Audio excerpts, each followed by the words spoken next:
Before humans wrote laws or built temples, before we painted on cave walls or carved gods from stone, we made music. We drummed on hollow logs and sang to children and marked our dead with sounds that carried grief beyond what speaking could contain. Music is older than civilization itself, older than writing, older perhaps than language as we know it. It rises from something fundamental in us, some pattern-seeking, meaning-making capacity that finds in organized sound a reflection of order we sense but cannot otherwise perceive. Tonight, we explore those rare individuals who shaped this ancient impulse into forms that still move us. The composers whose works have become part of humanity's common inheritance, whose melodies we recognize even when we cannot name them, whose harmonies have soundtracked our joys and sorrows across generations. These are not merely entertainers or craftsmen, though they were both. They were explorers of a territory that exists nowhere except in time, that vanishes the moment it sounds, that must be recreated with each performance, yet somehow persists across centuries. We will meet them in their working rooms and concert halls, in their triumphs and their despairs, in the ordinary days when extraordinary music emerged from struggle and inspiration intertwined. We will trace how their personal sufferings shaped their art, how deafness and illness and exile and heartbreak became transformed through some mysterious alchemy into beauty that comforts the suffering of others. We will contemplate what they heard that we hear only through them, what sacred mathematics or divine whisper or simple human determination produced works that seem less created than discovered, as though the music existed before them, waiting to be found. This is not a history lesson. This is a meditation, a journey designed for the threshold between waking and sleeping, where the mind softens and the heart opens, and music speaks most clearly. Let the names wash over you like waves. Bach, Mozart, Beethoven, Chopin, each one a doorway into mystery, each one a life devoted to capturing what cannot be captured, to making permanent what is by nature fleeting, to building from silence something that defies silence. The journey begins where so much Western music begins, in a cold stone church in Germany, where a man named Johann Sebastian Bach sits before an organ whose pipes reach toward heaven. Let us enter the cathedral of sound that built itself in the dim sanctuary of the Thomaskirche in Leipzig, where winter light filters through tall windows and shadows gather in corners that candlelight cannot reach. Johann Sebastian Bach sits before an organ whose pipes stretch toward vaulted ceilings like frozen prayers. The year might be 1723, when he first arrived to take the position of cantor, or 1740, when his eyesight was beginning to fail, or any of the years between when he produced music at a pace that seems impossible. Cantatas for every Sunday service, passions for Easter, masses and motets and instrumental works that poured from him like water from an inexhaustible spring. The cold seeps through stone walls. His breath clouds in the unheated church. And from his fingers, sounds emerge that will still be echoing 3 centuries hence. Who was this man who created music that seems less composed than discovered? Bach was not celebrated in his lifetime as he would be celebrated later. He was respected as an organist, employed as a working musician, responsible for training choir boys and providing music for services, and managing the practical affairs of church music in a provincial German city. He was not a revolutionary proclaiming new aesthetic theories. He was a craftsman fulfilling commissions, a father raising 20 children by 2 wives, a Lutheran believer writing music to the glory of the God he served. Yet somehow, from this ordinary life, emerged works of such complexity and beauty that scholars still labor to understand them, that performers still find new depths in them, that listeners still experienced them as revelation. The mystery of Bach lies partly in what we call counterpoint, that technique of weaving multiple melodic lines together, so that each maintains its own identity, while all move in harmony towards shared destinations. In Bach's hands, counterpoint becomes something approaching the miraculous. Take the fugues of the well-tempered clavier, that collection of preludes and fugues in all 24 major and minor keys that he compiled partly to demonstrate the possibilities of newly developed tuning systems. Each fugue begins with a simple subject, a melody that seems almost too plain to sustain interest. Then a second voice enters with the same subject while the first voice continues with new material. Then a third voice, then sometimes a fourth, each singing the same tune at different pitches, in different registers, while the texture thickens and the harmonies shift, and the whole composition spirals upward like a staircase in a tower that has no top. The mathematics underlying this achievement are formidable. The rules of counterpoint are strict. Certain intervals are forbidden, certain voice leadings required. The relationship between voices must maintain independence while preserving harmonic coherence.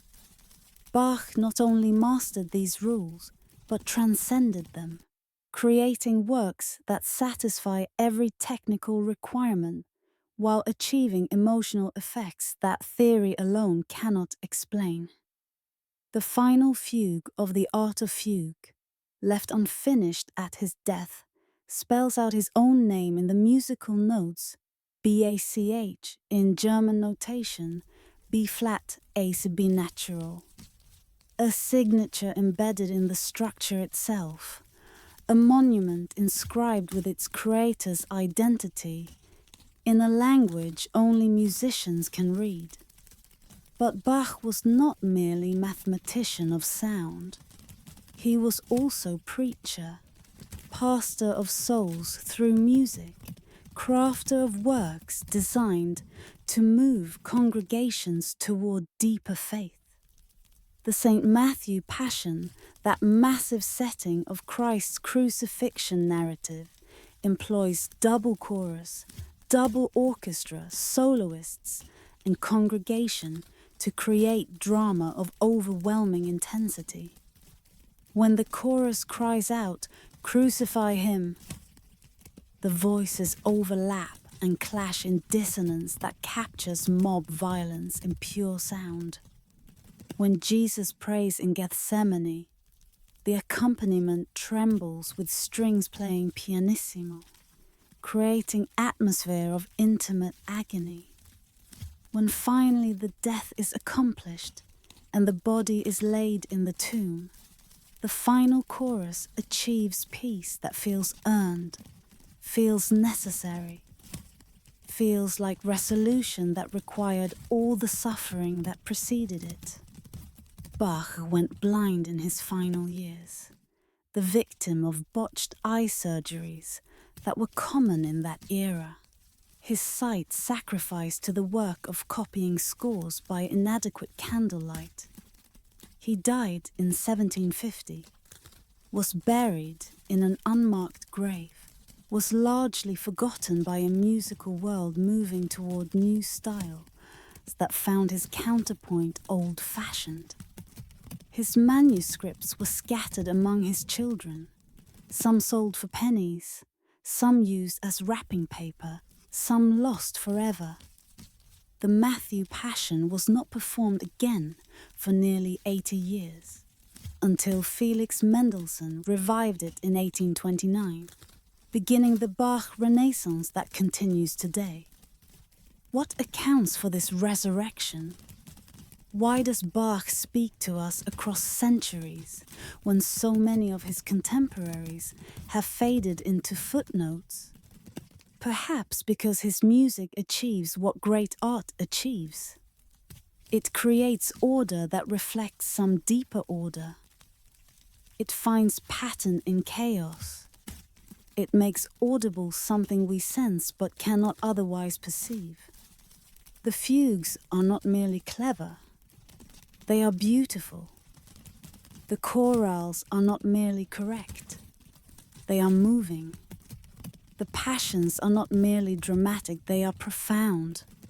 Something in Bach's particular genius allowed him to serve the technical requirements of his craft, while simultaneously transcending them. To write music that satisfies the intellect and the heart, and something else besides. Something we might call the soul. We close in the Thomaskirche as evening falls, as the light through the windows fades from gold to grey to darkness. The organ pipes stand silent.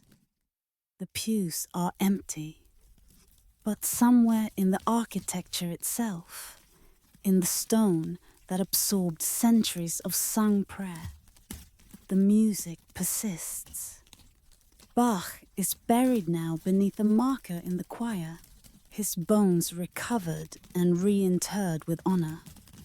The church he served still holds services, still sings his chorales, still performs the music he created for this specific space, this specific community, this specific act of worship. The cathedral of sound he built requires no walls, because it exists in time rather than space, is rebuilt with each performance, collapses into silence when the last note fades, yet somehow endures. The silence after Bach contains everything he composed, waiting to sound again, waiting for hands on keys and voices in chorus and ears willing to receive what he offered. The silence, the sound, the sacred mathematics, forever echoing in the space between what is heard and what is understood. In Salzburg in 1762, a child of 6 sits at a harpsichord in a palace room, performing for the Empress Maria Theresa and her court. The child is so small his feet do not reach the pedals. His wig, fashionable for the era, seems almost as large as his head.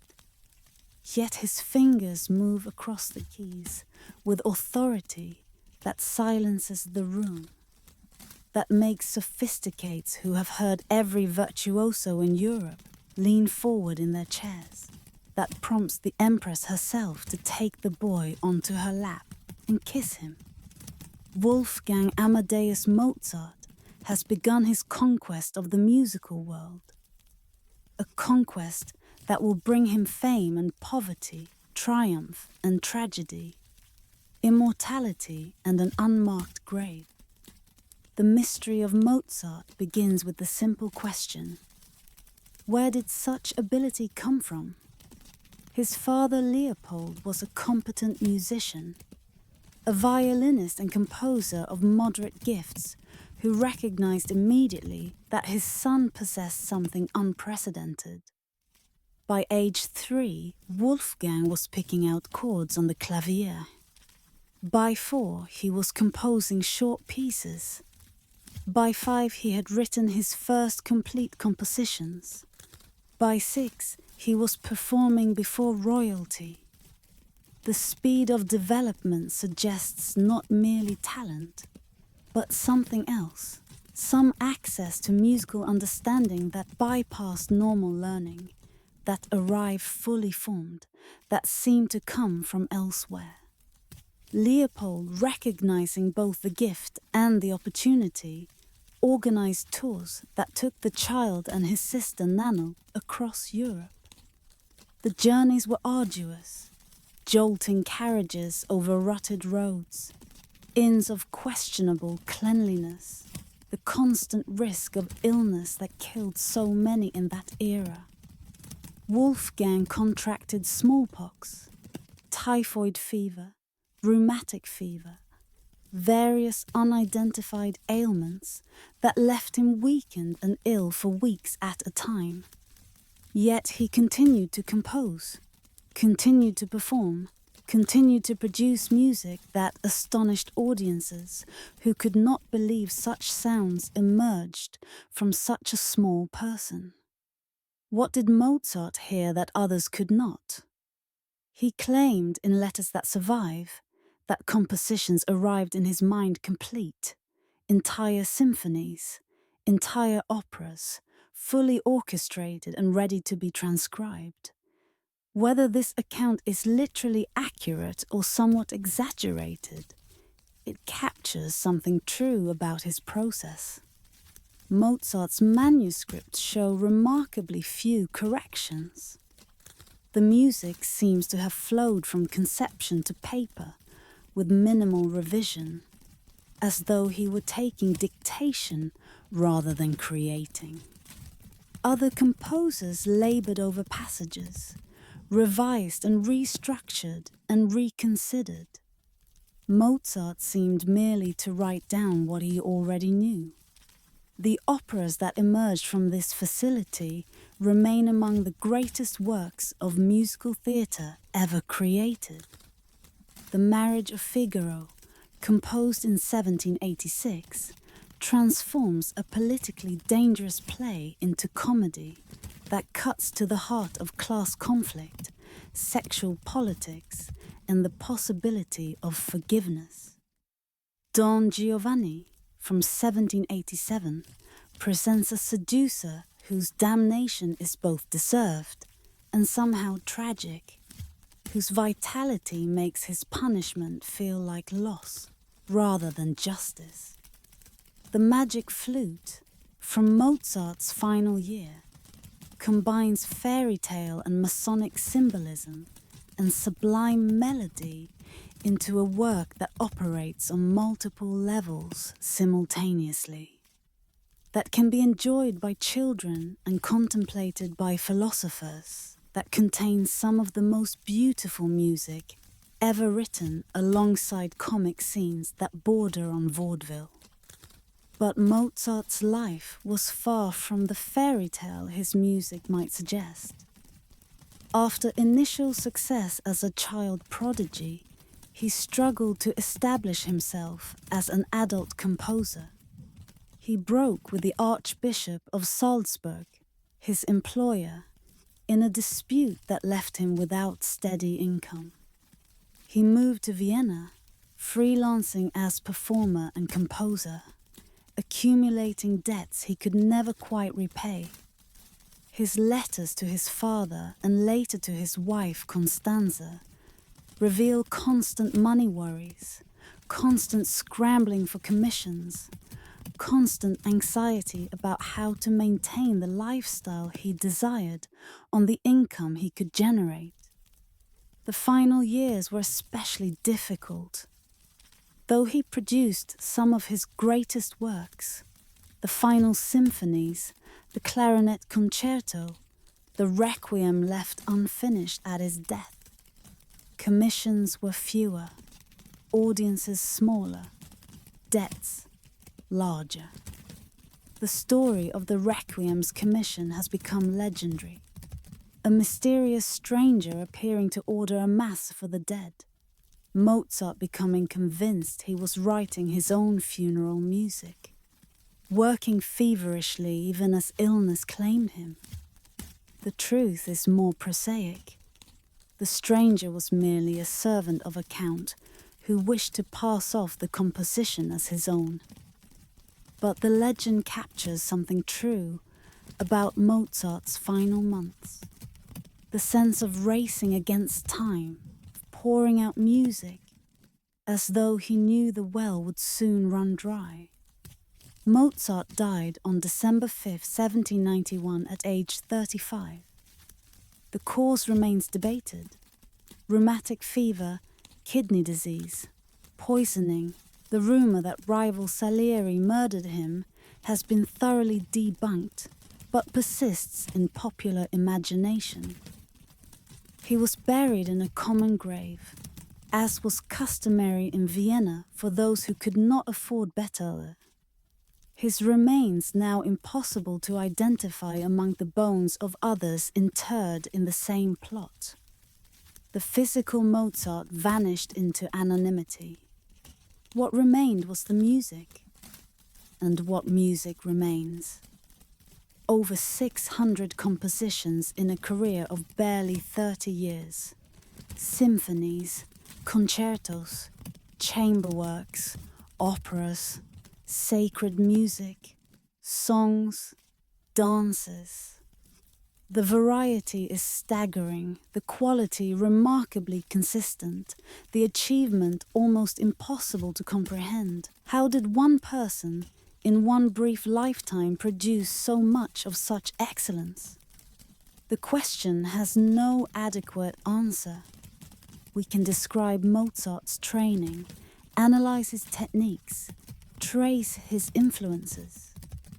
But we cannot explain the essential mystery, the gift that set him apart, the facility that made impossibly difficult music seem effortless, the connection between his ordinary human struggles and the transcendent beauty of what he composed.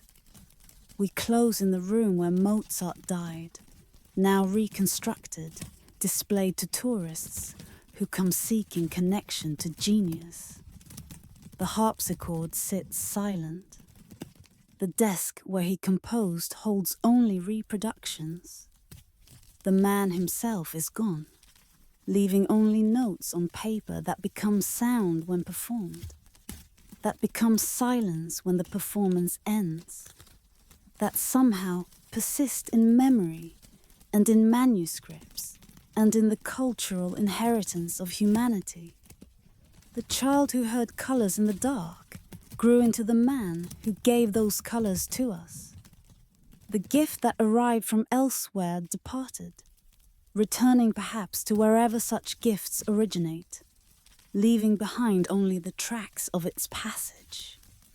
The compositions that are Mozart's true monument, that need no grave marker because they are played in every concert hall on earth, that refuse to die because each generation finds in them something necessary, something beautiful, something that sounds like what music is supposed to be.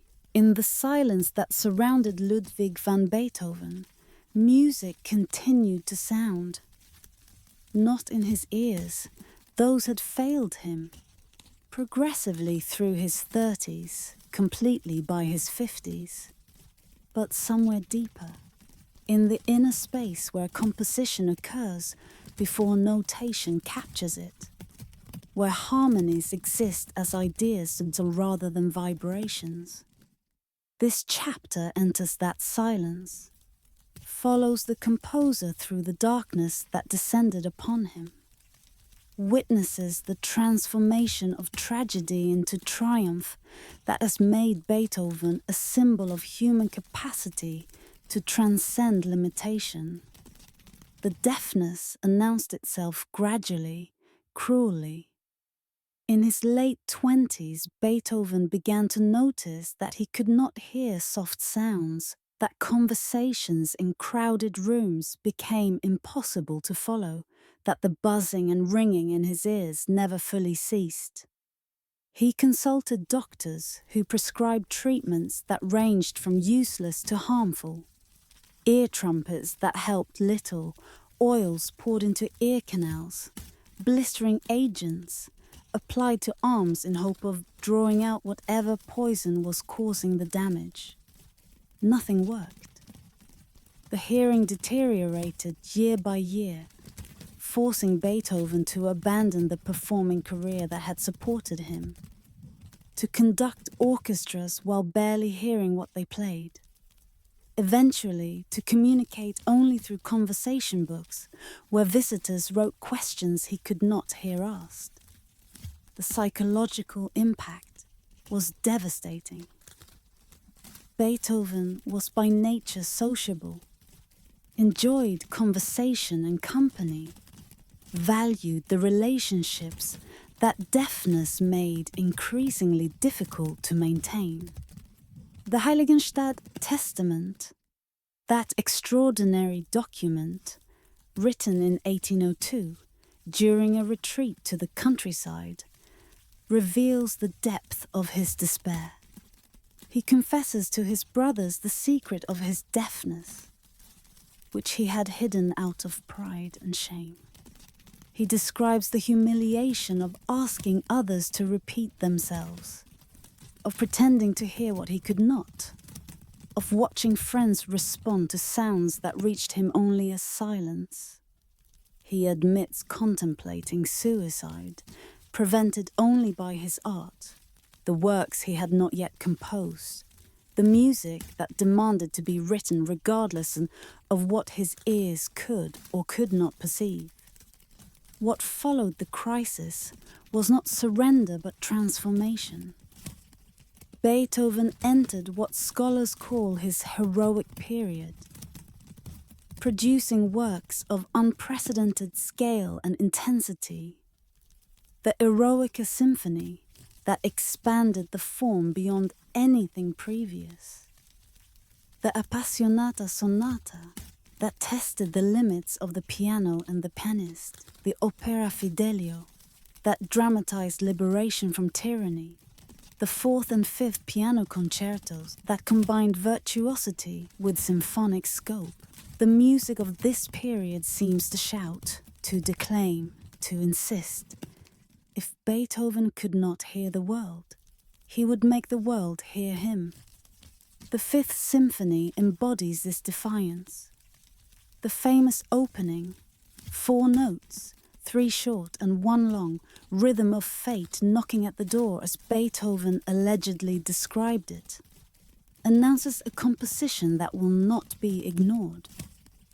The development section tears apart the simple motif, examines it from every angle, builds tension that seems almost unbearable until the triumphant finale transforms minor to major, darkness to light, struggle to victory. The narrative arc is unmistakable. This is music about overcoming, about transcending limitation, about reaching joy through suffering rather than despite it. But Beethoven was not merely composer of heroic gestures. The late period, beginning around 1815, reveals a different artist, one who had moved beyond the need to shout, who found in his silent space for music of unprecedented intimacy and strangeness. The late string quartets, composed in his final years, are among the most extraordinary works in the entire musical literature. They follow no conventional forms. They include movements of shattering emotional intensity, followed by movements of childlike simplicity. They demand technical capabilities that performers of Beethoven's era declared impossible. They explore harmonic territories that anticipate music written a century later. The Ninth Symphony, completed in 1824, brings together the heroic and the intimate, the public and the private, in a work that remains unlike any other symphony ever written. The first three movements are already monumental, but the fourth shatters precedent by introducing voices. The chorus singing Friedrich Schiller's Ode to Joy, the baritone soloist calling for new music after rejecting the themes that came before. The message is explicit. Through suffering to joy, through division to brotherhood, through individual struggle to universal celebration. All men become brothers, the chorus sings, where your gentle wing rests. Beethoven conducted the premiere of the Ninth, though he could not hear it. At the conclusion, he stood facing the orchestra, still conducting, unaware that the music had ended and the audience was applauding. A soloist had to turn him around so he could see the ovation he could not hear. The image has become iconic. The deaf composer facing the audience, whose cheers reach him only through sight, whose emotion touches him only through vibration in the floor, whose appreciation he receives in silence. He died 3 years later, in March 1827. A thunderstorm raged over Vienna, lightning illuminating the room where he lay. Witnesses reported that at the final moment, he raised his fist toward the window. Whether shaking at the storm or the heavens or death itself, no one could say. The gesture seems appropriate. Beethoven had spent his life defying limitations, refusing to accept what fate seemed to demand, insisting that human will could overcome what nature had imposed. The thunder that could not reach his ears perhaps reached him in that final moment, perhaps said what the silence had denied him, perhaps carried him through the darkness into whatever light awaited. The legacy he left has shaped every generation of musicians since. The symphony after Beethoven could not be what the symphony before Beethoven had been. The piano sonata, the string quartet, the concerto, all were transformed by his example, expanded beyond previous boundaries, charged with expressive demands that continued to challenge performers. More than any other composer, Beethoven established the idea of music as personal expression, as struggle made audible, as communication between the unique soul of the creator and the unique soul of the listener. We close in the silence where his music began, the silence that surrounded him, the silence that he filled with sound, the silence that remains when the last chord fades, that contains all he composed, that holds the thunder that learned to whisper, the defiance that became transcendence, the suffering that became joy. Beethoven. The name itself has become synonym for genius that overcomes. The man is gone. The music remains. The silence speaks. In a land where deserts met ancient cities, where astronomy was born in the counting of stars, where mathematics flowered into forms so elegant they seemed like prayers written in numbers. There ruled a sultan who feared words more than swords, syllables more than soldiers, the power of speech more than the power of any army that might march against his borders. His fear began, as many terrible things do, with prophecy. In the marketplace, on an ordinary day that carried no warning of what it would become, a poet stood before a small crowd and spoke 3 lines of verse. The words were simple, unadorned, delivered in a voice that carried neither threat nor triumph, but they predicted, with specificity that chilled the Sultan's blood when his spies reported them, the manner and moment of his fall. From that day forward, he declared war on language itself. Poets vanished in the night, pulled from their beds by guards who came silently, who left no trace of the removal, except empty spaces at breakfast tables and questions that died on tongues that had learned fear speaks louder than curiosity. The poets were not killed. Death creates martyrs, and martyrs create stories, and stories are made of words. Instead, they were taken to places far from the capital, to desert outposts and mountain villages where their words would reach no ears that mattered, where their verses would be spoken only to sand and stone, and the wind that carried nothing back to the city. Libraries burned, their smoke carrying centuries of wisdom into a sky that wept no rain to quench the flames.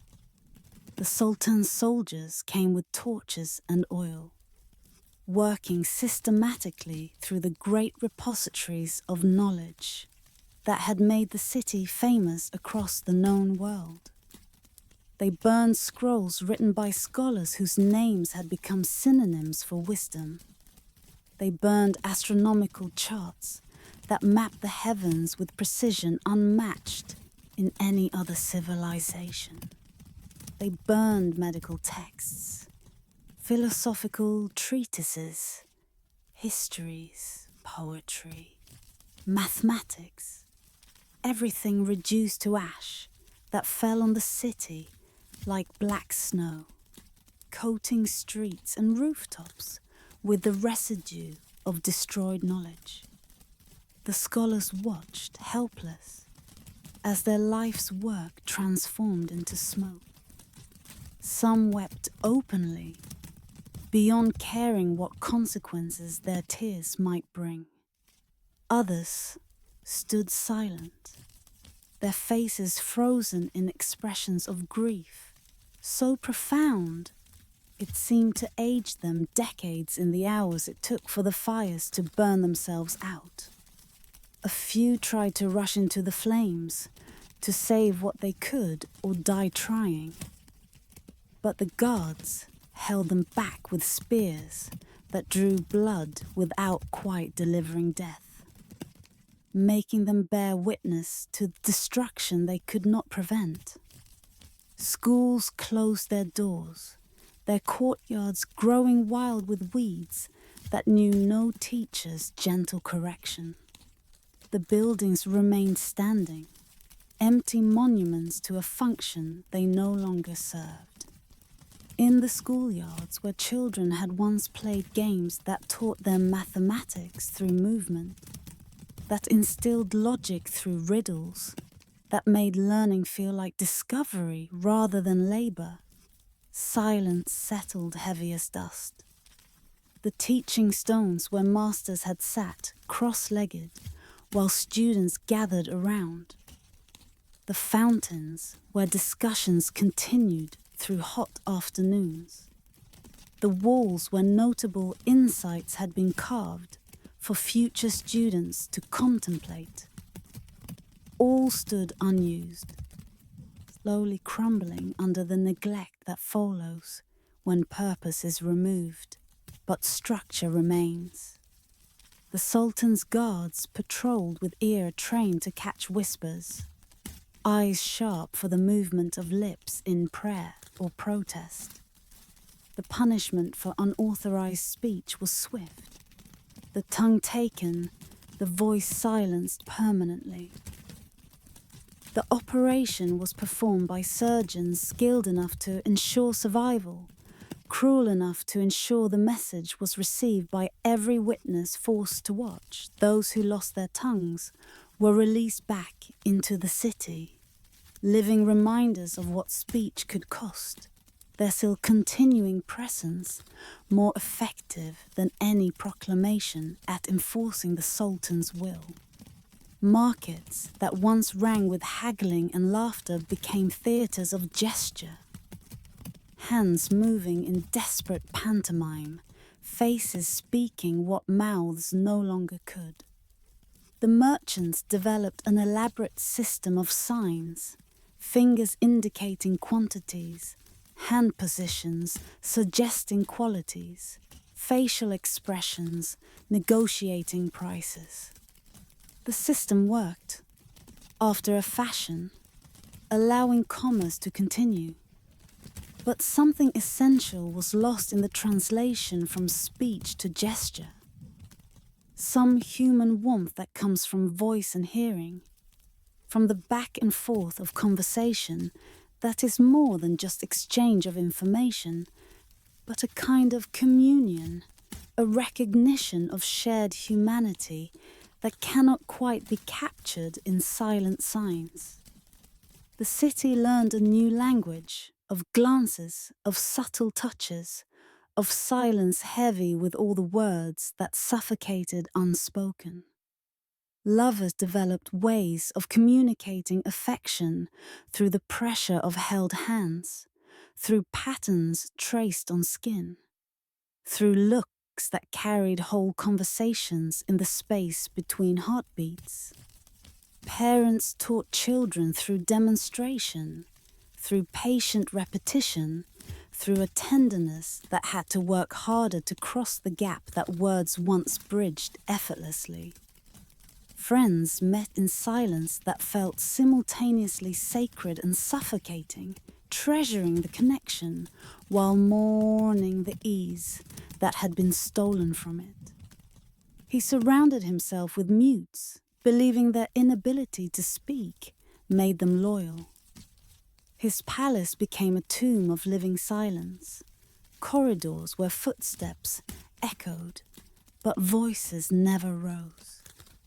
The mutes who served him had been chosen carefully, some born without speech, others who had lost it to illness or accident, all of them people whose silence predated his decree, and therefore carried no political meaning, no act of resistance or compliance, merely existence in a state the Sultan found comfortable. These servants moved through the palace like ghosts, performing their duties with an efficiency that came from necessity. They could not call out questions or requests, could not coordinate through speech, had to develop instead a wordless cooperation that functioned through mutual understanding built over years of working in silence together. They anticipated needs, responded to the Sultan's gestures, maintained the vast palace without ever disturbing the quiet that he demanded, and they had no choice but to provide. He took no wife, fearing the intimacy of shared words.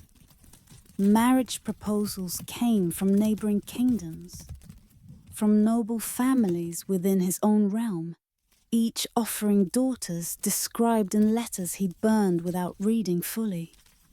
The very act of courtship required conversation, required the sharing of thoughts and hopes and fears that builds the foundation of partnership.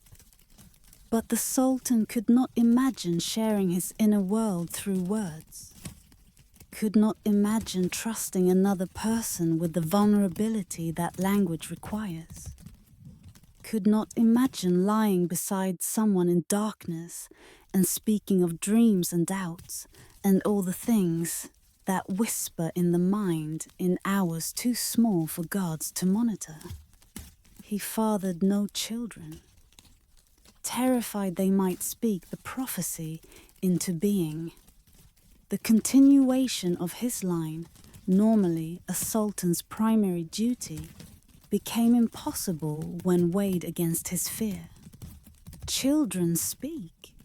It is their nature, their way of learning, of connecting, of becoming human in the fullest sense. To have a child would be to share his palace with someone whose silence could not be guaranteed, whose words might accidentally or intentionally fulfill the prophecy that haunted him. So his line would end with him, the throne passing to a nephew or cousin, whose own relationship with silence was yet to be determined. His court moved like shadows, communicating through written notes that were immediately burned, ashes scattered so thoroughly that not even ghosts could read what had been written. The notes were brief by necessity. Writing required materials, required time, required a record that, however temporarily, existed of communication that happened. So messages were reduced to their essence, stripped of pleasantries and elaboration, becoming mere packets of information passed silently from hand to hand, before being committed to flames that ensured no archaeologist would ever piece together what had been said in the Sultan's silent reign. Yet, in the hidden quarters of the city, in cellars and forgotten rooms whose existence the Sultan's maps did not acknowledge, the people preserved their stories. The resistance to silence took forms that adapted to the oppression it resisted. In places where guards did not venture, where the Sultan's attention never reached, the old ways persisted in modified forms, waiting for a day when they might emerge again into light.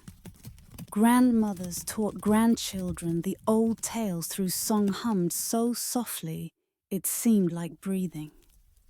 The humming carried no words, technically violated no decree, but the melodies were traditional, associated with specific stories that everyone who heard them knew.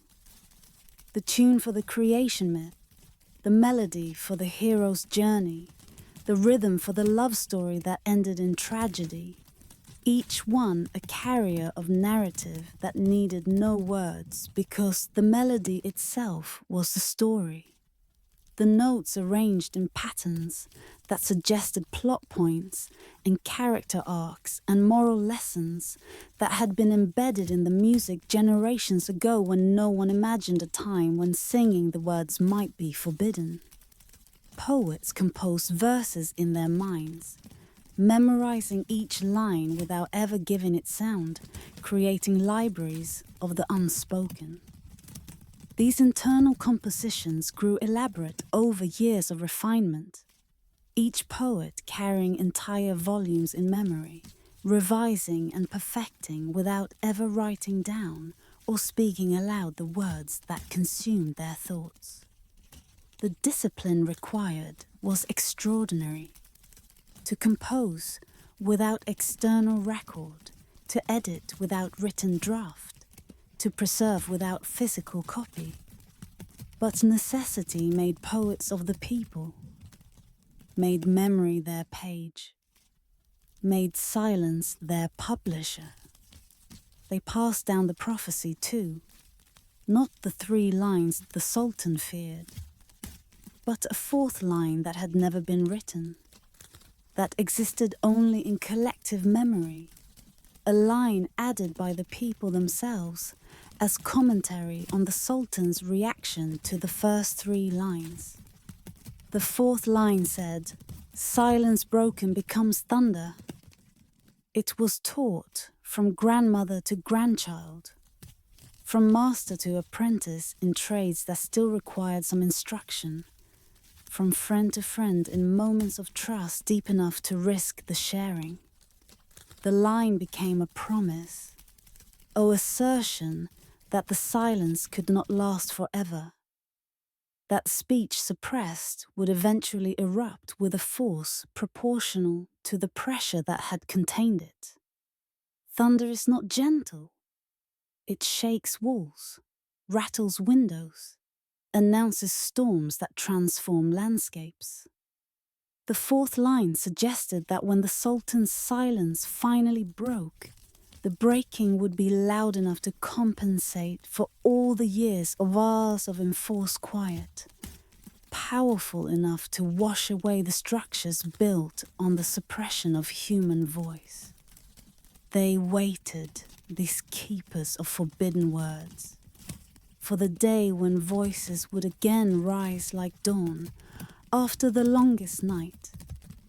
They waited with the patience of stones that no water will eventually wear them down, with the persistence of roots that crack foundations over decades of slow growth, with the certainty that silence, however long it lasts, is not humanity's natural state, that people are meant to speak and sing and argue and laugh and cry out and whisper secrets and shout joy and murmur comfort and all the thousand ways that voice connects us to each other and to ourselves.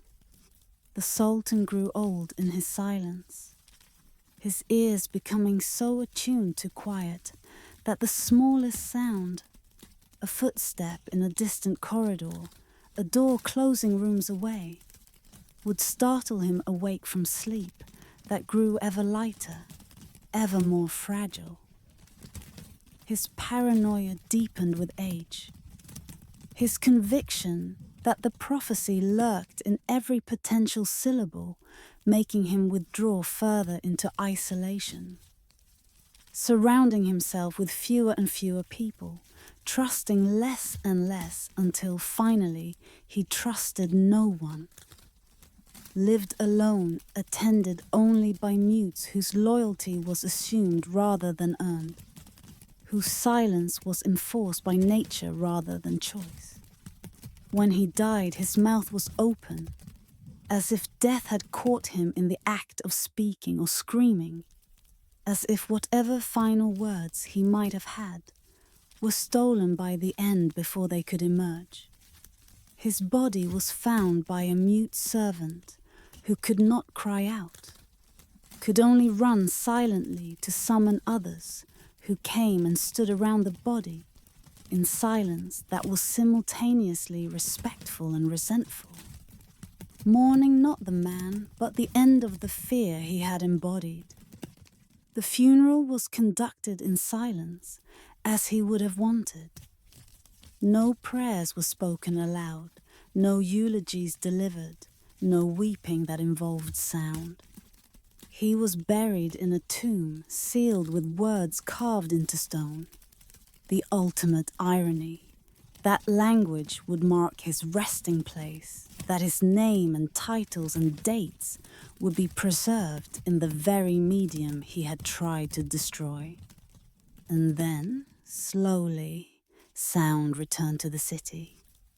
Not all at once. The fear was too deep and too ingrained for immediate reversal. But gradually, whispers became murmurs. Murmurs became conversation. Conversation became song.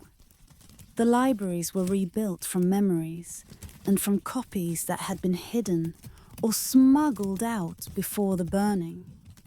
The schools reopened. The markets filled again with voices haggling and laughing and telling stories. The prophecy was never fulfilled in the way the Sultan had feared. His fall came not from the speaking of 3 specific lines, but from the attempt to silence them. From the recognition that a ruler who wars against language wars against humanity itself.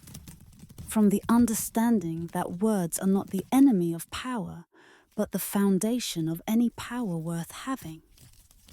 That silence imposed is violence. That voices suppressed will eventually find a way to speak.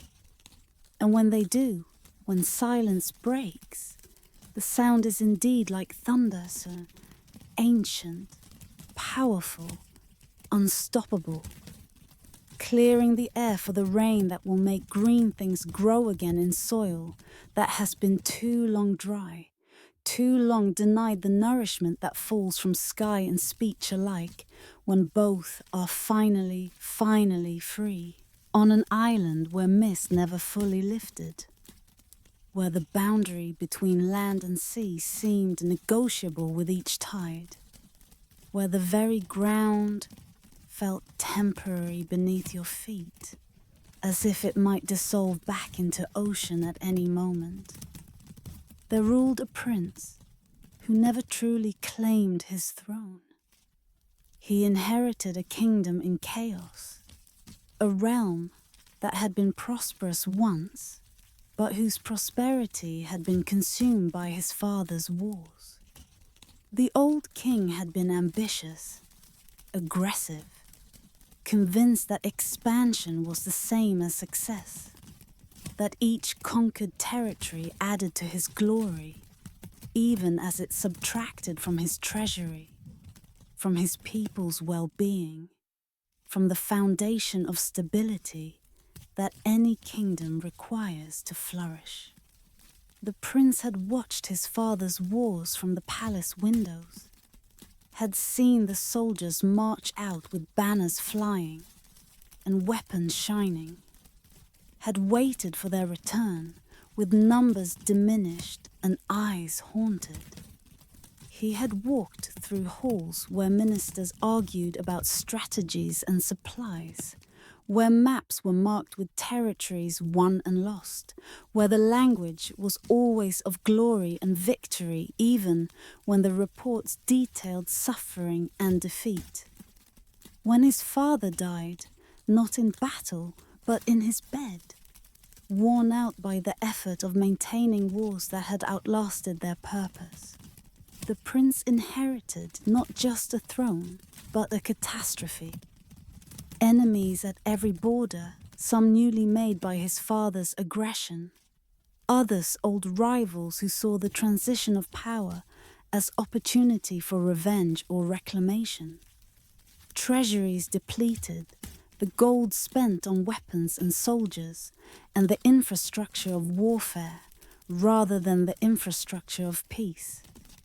A people exhausted, mourning their dead, questioning whether the territories won had been worth the sons lost in winning them. It was too much.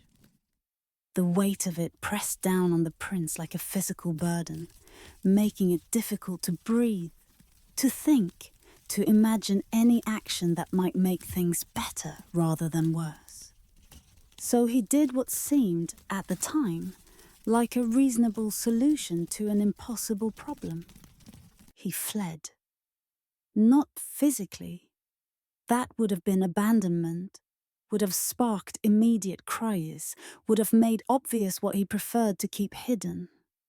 Instead, he fled into fantasy, into a constructed world where the kingdom's problems could be observed without being felt, witnessed without being experienced, acknowledged without being addressed. He hired actors to perform courtly duties while he wandered disguised through his own streets, watching his kingdom crumble as though observing a play that did not concern him. The actors were professionals, skilled at their craft, capable of portraying the roles they were given with conviction that fooled all but the most careful observers. They dressed in the robes of ministers, studied the mannerisms of power, learned to move through the palace as if they belonged there, as if the authority they projected was real rather than performed. The principal actor, the one who portrayed the prince in official ceremonies, bore enough physical resemblance to make the deception plausible at a distance. With the right lighting, the right clothing, the right positioning that kept observers at a remove, he could pass. He sat on the throne during audiences, though he granted no actual decisions. He appeared at ceremonies, though he authorized nothing that would commit the kingdom to any particular course. He was, in essence, a placeholder, a symbol without substance, a crown worn by someone who had no right to its weight, but who carried it convincingly enough that most people never questioned whether the person beneath it was who they assumed. The other actors filled out the court, creating a complete tableau of governance. They sat in council chambers, debating policies that would never be enacted, signing decrees that held no authority. They discussed the kingdom's problems with appropriate gravity, proposed solutions with suitable earnestness, created elaborate plans that looked official when written on parchment, sealed with wax that bore the royal seal. A seal the prince had given them, along with his authority to use it for purposes that were purely theatrical. Meanwhile, the true business of state, the collection of taxes, the administration of justice, the defense of borders, dissolved into neglect. The structures of government continued to operate at lower levels. The mechanisms that had been established by previous rulers who took their duties seriously, but without direction from above, without coordination, without the authority to make decisions that required the prince's approval, the government became increasingly ineffective, increasingly unable to respond to problems that required unified action or difficult choices. Villagers appealed for help against bandits and received eloquent letters written by playwrights, beautiful compositions that expressed sympathy and promised action, but committed to nothing specific, authorized no troops, allocated no resources, simply acknowledged the problem in language so polished it almost disguised the fact that it offered no actual assistance. The letters were signed with the prince's signature, forged by the lead actor who had practiced until he could replicate it perfectly, and sealed with the royal seal, giving them every appearance of official authority, while containing no substance behind that appearance. Cities requested grain during famine and received poems describing abundant harvests that existed only in imagination. The poems were genuinely beautiful. The playwrights the prince had hired were talented, capable of creating verses that painted pictures of granaries overflowing, of fields golden with wheat, of bread so plentiful it could be shared freely with anyone who hungered. The poems described a kingdom that existed nowhere except in the lyrical language that conjured it, a realm of plenty that mocked the reality of scarcity it was sent to address. The prince himself walked among his people wearing the clothes of a merchant, a fisherman, a beggar. He had different costumes for different districts, different personas for different audiences, different names that he gave when asked, though he often chose to say nothing, to let people assume whatever they would about the stranger who appeared and disappeared without explanation. He listened to his people's complaints about their ruler, stood in taverns while men drunk enough to forget caution spoke freely about the prince's uselessness, his absence, his failure to address the problems that grew more urgent with each season that passed without action.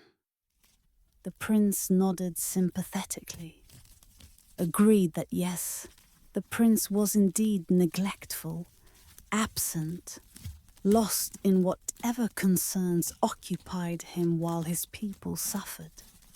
Sometimes, caught in the moment, he added his own criticisms. elaborating on the prince's failings with an insider's knowledge that made his condemnation particularly cutting. Sometimes he wept at their suffering. Late at night, alone in whatever room he had rented, under whatever false name he was using, he would lie awake thinking of the stories he had heard. The children going hungry, the elderly being robbed by bandits who faced no consequence, the merchants struggling under taxes that went uncollected in some districts while being harshly enforced in others, creating an arbitrary unfairness that bred resentment and division. The tears were real. The sorrow was genuine. The wish that things could be different, that he could somehow make them better, was sincere. But sincerity without action is indulgence. Emotion without responsibility is performance. And the prince performed his own suffering as thoroughly as the actors in his palace performed governance, with the key difference being that his performance had no audience but himself, no purpose but the temporary relief of allowing feeling without the burden of doing.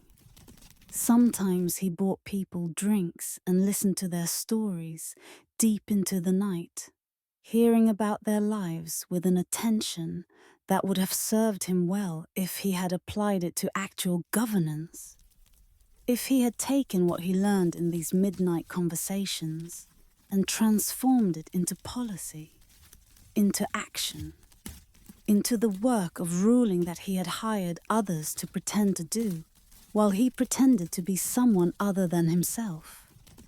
But always, come morning, he returned to his palace, removed his disguise, and became again the prince who could not bear the weight of the crown he wore only in private, in mirrors that reflected a truth he visited but never inhabited. The transition from commoner costume to royal robes felt like shedding one skin for another, each one somehow false, each one a performance of an identity he never quite managed to fully occupy. The kingdom learned to govern itself, village by village, forming councils of necessity. In the absence of effective central authority, local structures emerged to fill the void. Village elders who had once deferred to the prince's ministers found themselves making decisions that affected their community's survival. Merchants who had once waited for royal charters created their own agreements about trade and fair dealing. Farmers who had once looked to the crown for protection from bandits hired their own guards, pooling resources to create security that the state no longer provided. They created laws in the absence of royal decree, settled disputes through elder wisdom rather than courtly judgment, organized defense when no army came to their aid.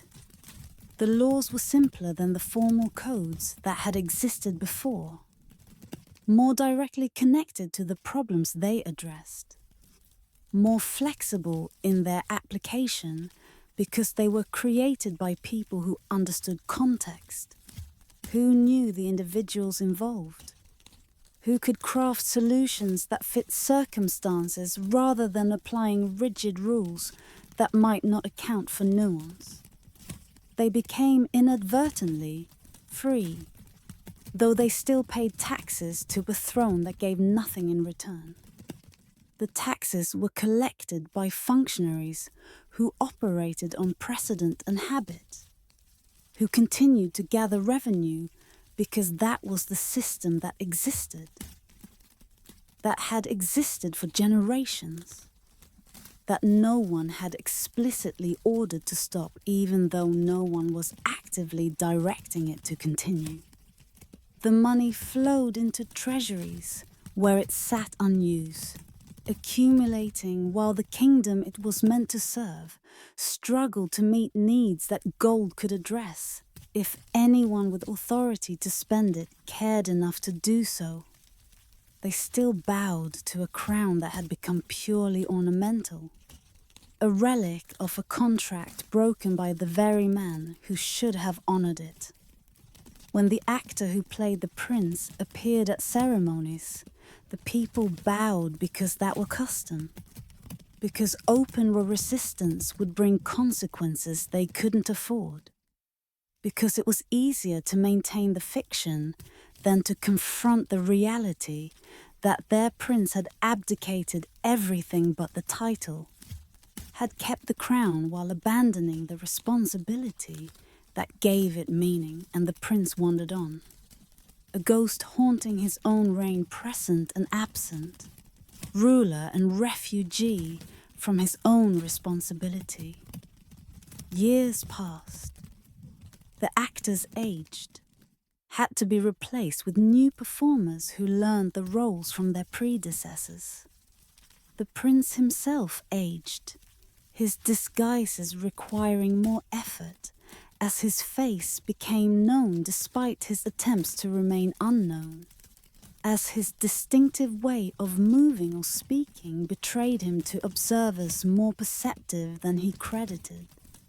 He told himself he was learning, that his time among the people was valuable, that he was gathering understanding that would someday inform better governance. But someday never came. The knowledge accumulated without application. The understanding deepened without transformation into action. The experience enriched him personally while doing nothing for the people whose suffering had provided it. The kingdom survived despite him rather than because of him. Resilience rooted not in royal leadership, but in the basic human capacity to adapt, to organize, to create order from chaos when necessity demands it. The people who had learned to govern themselves did so with increasing competence, developing systems that worked better in some ways than the centralized authority that had failed them, discovering that solutions crafted locally by people who understood local problems often fit better than edicts issued from distant palaces, by rulers who saw their subjects as abstract concerns rather than specific individuals. When the prince eventually died, not young, having lived a long life of observation without participation, the transition of power barely registered. The actor who had been playing him was attired with a pension. A cousin was crowned in a ceremony attended by people who bowed out of habit more than conviction. The new ruler found a kingdom that had learned to function without effective central authority, a realm that had adapted to neglect by developing self-sufficiency, a people who had discovered they could survive without the protection they had once believed only a king could provide. And in the records, in the official histories written by chroniclers who were themselves part of the apparatus of pretend governance, the prince was remembered as a mysterious figure, a ruler who moved among his people in disguise, who understood them as few kings ever had. The history made his evasion sound like wisdom, his absence like presence by other means, his failure to lead like a different kind of leadership, more subtle, more in touch with the common experience. But the people remembered differently. They remembered a prince who cared enough to cry, but not enough to act, who felt their pain but would not bear the burden of alleviating it, who knew their problems intimately, but refused to use his power to address them.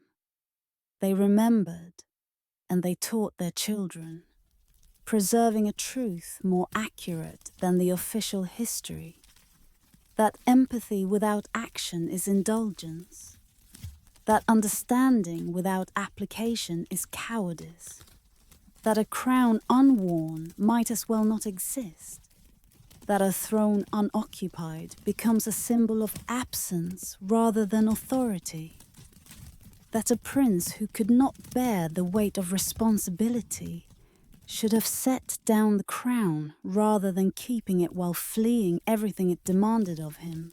In a realm where cherry blossoms mark the passage of seasons, where calligraphy transformed thought into sacred art, where every gesture carried weight and meaning accumulated over centuries of refinement, there ruled an empress who could not accept the truth written in every falling petal, that beauty fades, that youth departs, that time shows mercy to no throne, no matter how elevated or adorned. She had been beautiful once, genuinely, extraordinarily beautiful, in ways that inspired poets and painters, that made ordinary conversation pause when she entered rooms, that seemed almost supernatural in its perfection of proportion and grace. Her beauty had been noted from childhood, praised and cultivated, transformed into her primary identity, the quality that defined her above intelligence or kindness or strength or any other attribute a person might possess. When she ascended to the throne, through complicated succession politics that involved the death of brothers and the strategic marriage and divorce of a father who cycled through wives seeking male heirs, her beauty became part of the imperial mystique, proof of heaven's favor, evidence that she was meant to rule. Portraits commissioned during her early reign show a woman of such remarkable appearance that even accounting for artistic flattery, something exceptional must have existed beneath the paint. But time, that great democrat, grants beauty to no one permanently. The Empress was perhaps 30 when she first noticed the subtle changes. A line at the corner of her eye that had not been there the season before. A quality to her skin that seemed fractionally less luminous. A tone to her reflection that suggested the beginning of what would become, if left to natural course, the ordinary aging that every human body undergoes. For most people, these changes arrive gradually enough to accommodate, to integrate into identity, to accept as part of the journey from youth to maturity to age. But the Empress's entire sense of self, her understanding of her value, her belief in her right to rule, all of it was tangled inseparably with her appearance, with the beauty that had defined her since before she could remember being anything else. So she could not accept it, would not accept it. Instead, she gathered alchemists from across the known world, promising them fortunes for formulas to halt the sun's advance across her skin, to freeze the mirror's reflection at the moment of her perfection. The alchemists came from distant lands, bringing with them knowledge accumulated over lifetimes of study. They came from desert kingdoms, where preservation of the dead had been perfected to the point that bodies could remain unchanged for millennia. They came from mountain monasteries, where monks had dedicated centuries to understanding the relationship between body and spirit, seeking ways to purify the flesh or transcend its limitations. They came from island nations where rare plants grew that were said to extend life, to heal wounds, to restore vitality to the aged. They set up laboratories in palace wings, filling rooms with apparatus and ingredients, with bubbling retorts and careful measurements, with substances distilled and combined and tested on animals first, then on prisoners who had little choice but to volunteer, then on servants who were promised rewards they would rarely receive. The experiments proceeded with the methodical patience of science applied to an impossible goal, seeking through rational means to achieve what nature had not designed to be achieved. Her quest consumed the empire's wealth like fire consumes parchment. The alchemist's fees were substantial, paid in gold that represented taxes collected from provinces already struggling. But beyond their fees, the ingredients they required were often rare, exotic, expensive beyond reason. Rare herbs were harvested to extinction, entire species of plants that had taken millennia to evolve were consumed in experiments that sought to extract whatever properties they might possess that could slow or reverse aging. Minerals were mined from sacred mountains until the peaks themselves grew hollow, collapsing into valleys that had once bloomed with life. Mountains that had been revered for generations, that had been considered homes of gods or spirits, were excavated for rare earths, for compounds that existed only in specific geological formations, for crystals that the alchemists believed might hold some essential quality of permanence, some resistance to change that could be transferred to human flesh. She bathed in milk stolen from mothers, whose infants cried from hunger.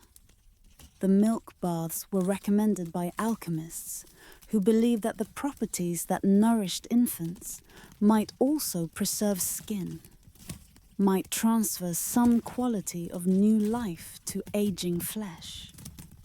Servants collected milk from women across the empire, women who were paid for their milk, but whose children suffered from the diversion of nourishment meant for them. The empress bathed in enormous tubs filled with milk that quickly soured in the heat, requiring constant replenishment, consuming daily what could have fed families for weeks. She wore masks of gold dust and crushed pearls, while her subjects wore rags thin as spider silk, praying for winters they could survive. The masks were applied each night, compounds mixed fresh by attendants who had been trained in their application, who spread the precious materials across the empress's skin in layers that were meant to nourish, to tighten, to preserve. The gold was real, ground to dust fine enough to pass through silk, mixed with pearl powder created by crushing pearls that could have paid for disaster relief, for food stores, for any of the 1,000 needs that an empire always has, but which went unmet while resources flowed toward preserving the empress's appearance. The palace became a shrine to stillness. Clocks were banned, for they marked time's passage, the ticking a constant reminder of the force she could not stop. The mechanical clocks that had been imported from distant lands, marvels of engineering that kept time with precision unknown to water clocks or sundials, were removed and destroyed.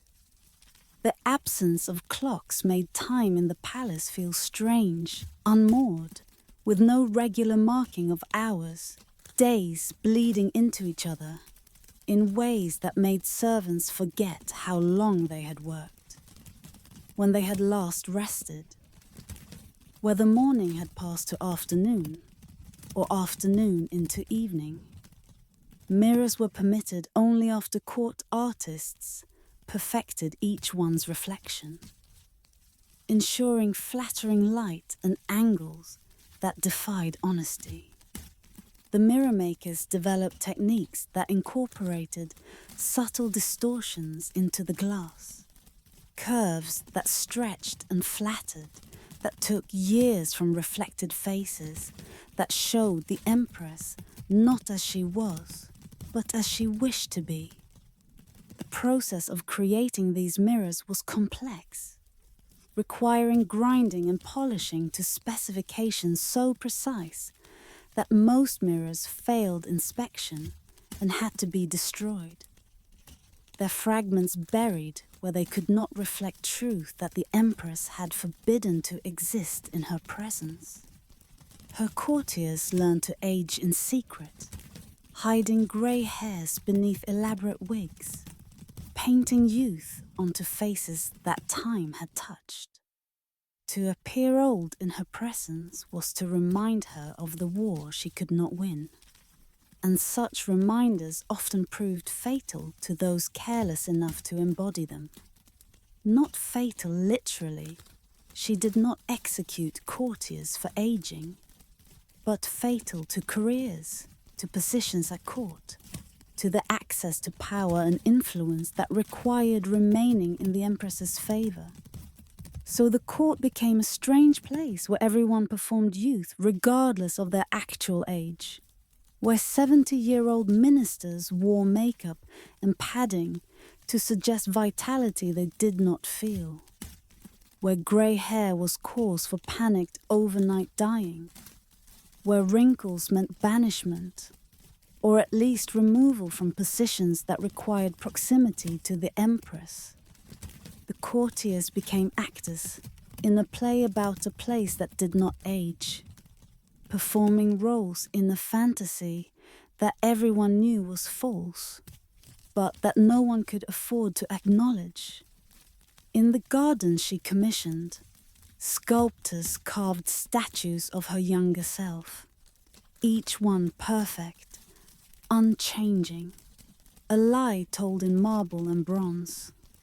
The gardens sprawled across acres that had once grown food, transformed into a gallery of the empress at different ages of her youth, each statue capturing her at a specific moment that she deemed worth preserving. Empress at 17, frozen in marble that would outlast memory. Empress at 22, cast in bronze that would corrode over centuries, but slowly enough that generations would see her as she saw herself. Eternally young, eternally beautiful, eternally at the peak of perfection that flesh could achieve. She walked among these frozen versions of herself as decades passed, her reflection fragmenting across a gallery of impossibilities. The walks became ritual, a daily pilgrimage through a landscape that presented her as she wished to be rather than as she was becoming. She would pause before each statue, comparing her actual reflection in the polished surfaces to the idealized version rendered in stone, measuring the distance between reality and preservation, feeling that distance widen with each passing year, despite all the treatments, all the potions, all the desperate attempts to stop what could not be stopped. The people noticed the statues never changed, while their empress, despite all her arts and potions, grew brittle as autumn leaves. They were not permitted to speak this observation aloud, but they noticed nonetheless. They saw her at ceremonies, at formal appearances where she sat elevated and distant but still visible, and they tore what the flattering lights and careful positioning could not fully disguise. that time was winning the war she waged against it, that the treatments and potions were losing their efficacy, or had never had efficacy except in her mind, that the face on the throne grew yearly more distant from the faces frozen in marble throughout the gardens. They noticed and said nothing, for the truth had become the most dangerous contraband in an empire where the greatest crime was acknowledging that even empresses must someday bow to the same force that bends every blade of grass, every star, every stone toward its eventual rest. Servants who cleaned the empress's chambers saw in the morning light what carefully maintained evening illumination concealed. Attendants who dressed her felt beneath silk robes the body that was aging despite everything money and desperation could do to prevent it. But they maintained the fiction, performed their parts in the collective pretense, because to do otherwise was to risk consequences that went beyond personal punishment to threatening the entire elaborate structure of denial that the Empress had built around herself. The alchemists, for their part, continued their work with decreasing confidence. The most honest among them knew they were seeking what could not be found, knew that aging was not a disease to be cured, but a process woven into the fabric of organic life, knew that the Empress's quest was doomed by its basic misunderstanding of what humans are and how flesh functions. But they continued because stopping meant admitting failure, meant confessing that they had taken her gold and given her nothing but false hope, meant facing her disappointment, which, even more than her anger, was something they found they could not bear to witness. Some of them began to believe their own fabrications, convincing themselves that the next formula would work where previous ones had failed, that some combination of ingredients not yet tried would unlock the secret that had eluded every generation before them. Others simply learned to lie convincingly, to describe subtle improvements that existed nowhere except in descriptions, to attribute to their potions effects that were indistinguishable from placebo or from the normal variation in how a face appears at different times and in different lights. The empire suffered from the diversion of resources, but not catastrophically.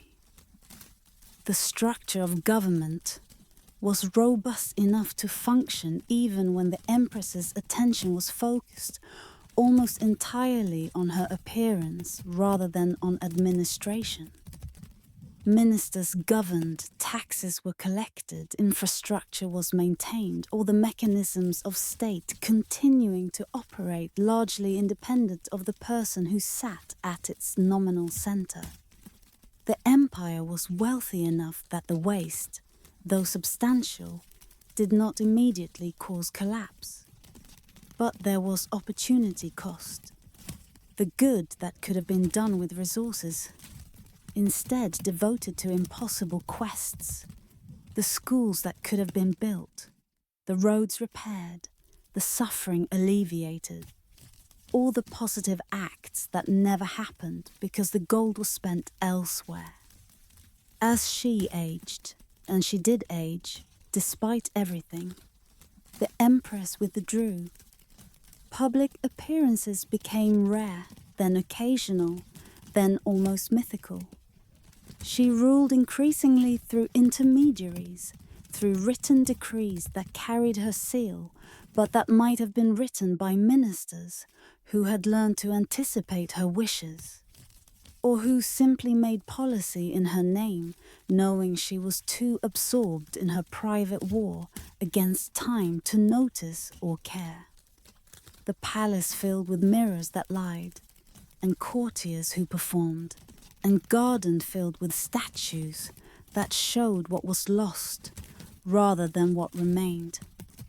And at the center of this elaborate construction sat an empress who had become a prisoner of her own fear, trapped in chambers where every surface was controlled to show her only what she wished to see, surrounded by people who dared not speak truth, spending her remaining years fighting a war that could never be won, that was lost from the moment she decided winning was necessary, that transformed what could have been dignified maturity into desperate grasping after something that existed only in memory and marble, preserved everywhere except in the one place it mattered most.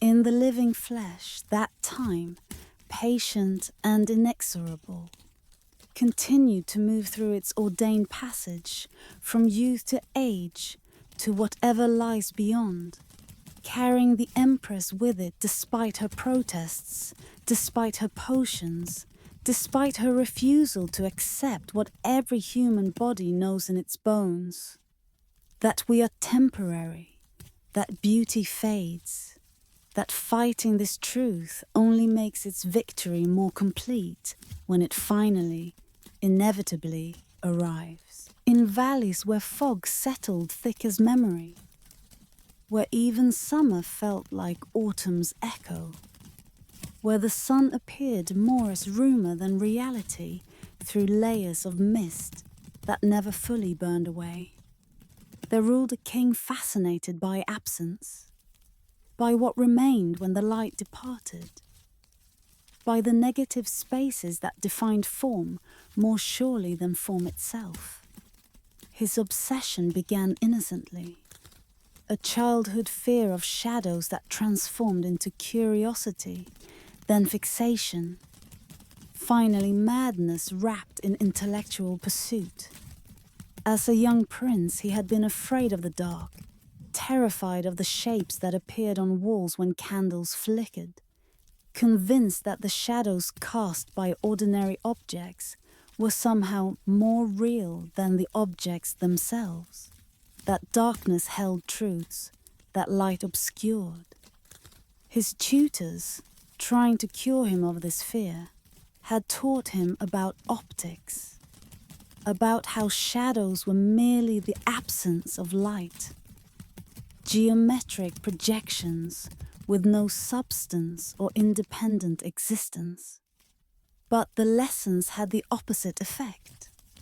Instead of diminishing his fear, they deepened his fascination. If shadows were absences, he reasoned, then they were spaces where something could exist that light made impossible to see. If darkness was merely light's opposite, then perhaps it held properties inverse to light's properties, realities that could only be perceived when illumination was removed. When he became king, he had resources to pursue this fascination beyond childhood wondering. He commissioned scholars to study darkness, philosophers to contemplate void, artists to paint what could not be seen. The scholars came from universities where they had studied optics and astronomy, where they understood light mathematically and could describe darkness as its absence with precision. But the king wanted more. He wanted them to study darkness on its own terms, not merely as light's opposite, but as a phenomenon worthy of investigation independent of what it was not. The philosophers he gathered were men who had spent careers contemplating nothingness, void, the spaces between things, the pauses between heartbeats, the silence between notes that gives music its meaning.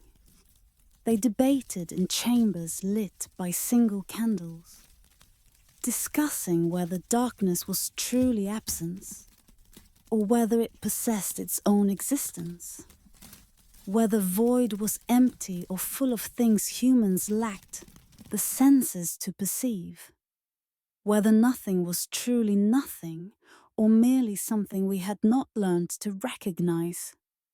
the artist faced the greatest challenge: how to paint what could not be seen, how to represent absence on canvas, how to make visible the invisible. Some painted canvases entirely black, claiming that true representation of darkness required abandoning the pretense of depicting what darkness contained. Others painted gradations of grey, attempting to capture the subtle variations within darkness that the eye learns to distinguish when light is removed. Still others painted negative images, showing what surrounded darkness in order to define darkness by its edges, by what it was not rather than what it was. He ordered the construction of chambers within chambers, rooms designed to capture and contain shadow as others might cage birds. His architects were at first confused by the commission. How does one contain what has no substance? What exists only as absence? But the king's gold was persuasive, and they began to design spaces that would maximize darkness, that would create pockets of shadow so deep that the most powerful lights could not penetrate them. The palace grew inward, becoming a labyrinth where corridors twisted upon themselves, creating pockets of darkness that persisted even at noon. The construction was architectural innovation pressed into service of obsession. Halls that turned back on themselves to block light from windows, staircases that descended to levels below levels, chambers whose walls were painted in blacks, so absolute they seemed to absorb rather than reflect, creating spaces where the eye could find no purchase, where even adjusting to darkness revealed nothing, because there was nothing to reveal except darkness itself. Courtiers lost their way in corridors they had walked 100 times, the familiar made strange by shadows that shifted with the building's expansion, by new passages that opened without warning, by old routes that ended in walls that had not been there the day before. Time became uncertain in the depths of the palace, where the absence of natural light made it impossible to judge whether hours had passed or merely minutes, where the usual markers of day and night disappeared beneath layers of architectural darkness. The king spent his nights in the deepest chambers, sitting in absolute darkness, listening to what he claimed were voices that only spoke when light was fully banished. What he heard in those sessions he never fully disclosed. He would emerge from hours or days in the dark chambers, his sense of time as unreliable as anyone's in that place, and issue decrees based on insights he claimed the darkness had revealed. He issued commands that windows be shrouded, that lanterns be dimmed, that his kingdom embraced the shade he believed held hidden wisdom. The decrees went out to provinces that had always lived under normal cycles of day and night, that had never questioned the value of sunlight or feared the natural darkness of evening. But the king's will was law, and so the shrouding began. Markets operated in perpetual twilight, their goods displayed under lighting dim enough to make colors uncertain, qualities difficult to judge, transactions complicated by the inability to clearly see what was being bought or sold. Merchants complained that business suffered when customers could not properly examine merchandise. But the complaints were answered with reminders that the king's wisdom exceeded merchants' understanding, that what seemed like impediment was actually invitation to develop new ways of knowing, to trust senses other than sight, to embrace darkness as the king had embraced it. Children grew up never knowing the full brightness of day. Windows in schools, those that remained open, were covered with cloth that filtered sunlight to dimness, creating interiors where reading required squinting, where playing required caution to avoid collisions, where the exuberance natural to childhood was muted by conditions that made running and shouting seem dangerously reckless. The sun became a distant memory, something grandparents spoke of like a legend from an age now past.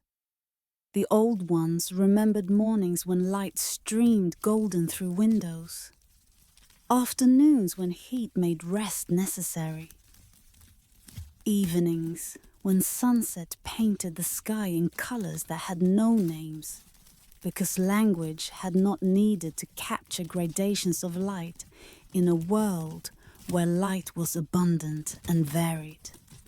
They remembered and tried to describe to grandchildren who listened with the polite incomprehension of people hearing about a world they had never experienced and could not quite imagine.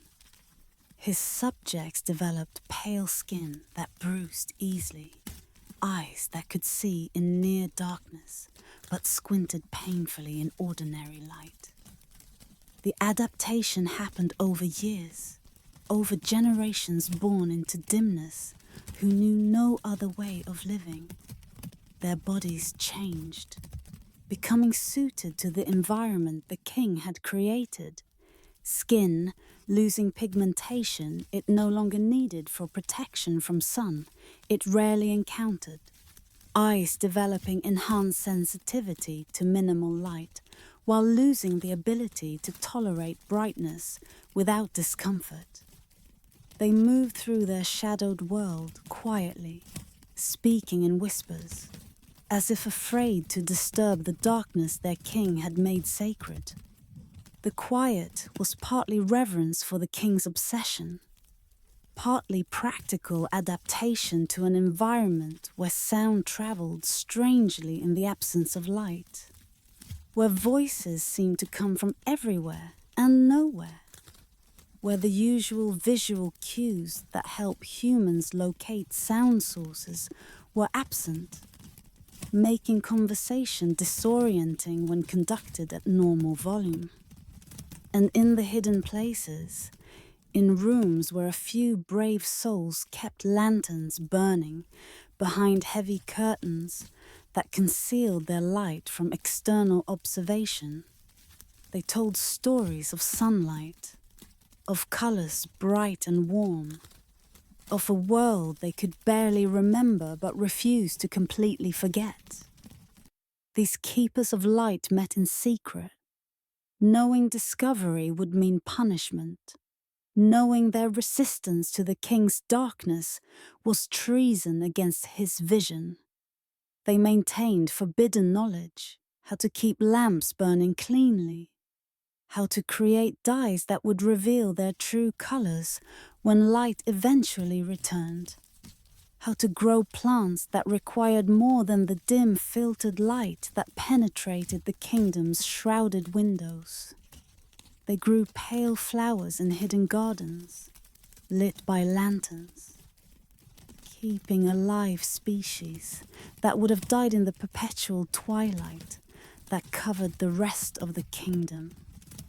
They taught children in whispers about the sun, about how light revealed rather than obscured, about warmth that came from above rather than from fires that burned in hearths.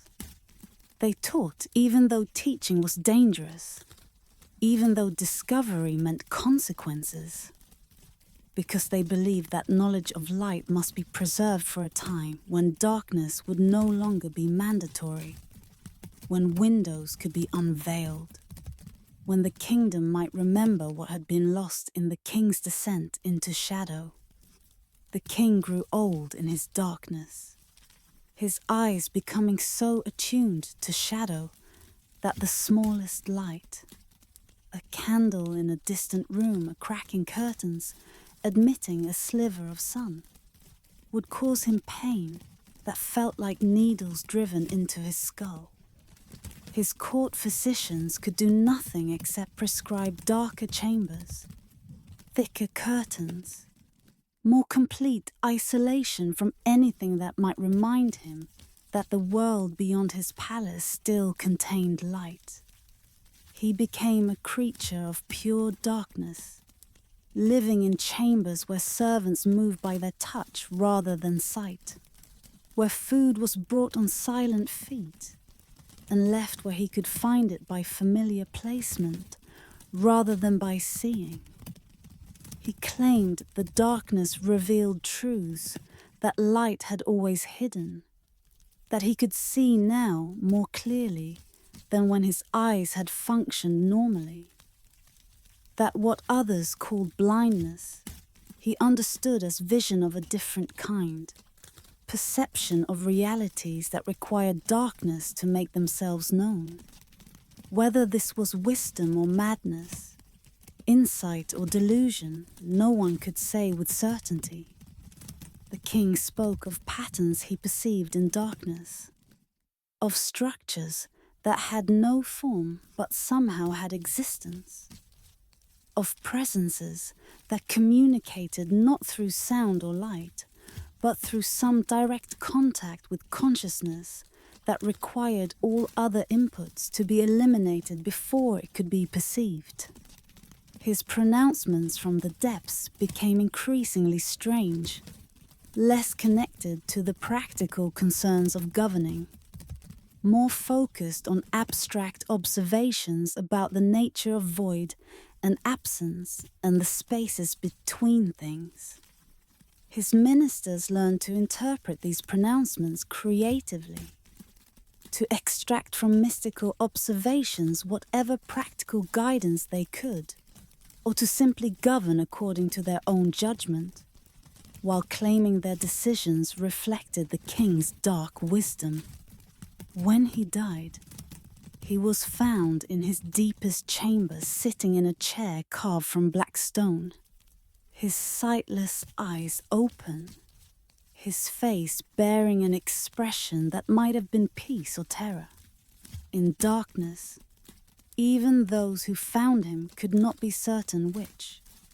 His body was so pale, it seemed translucent, as if the years of darkness had begun to make him transparent, to transform him into the absence he had spent his life studying.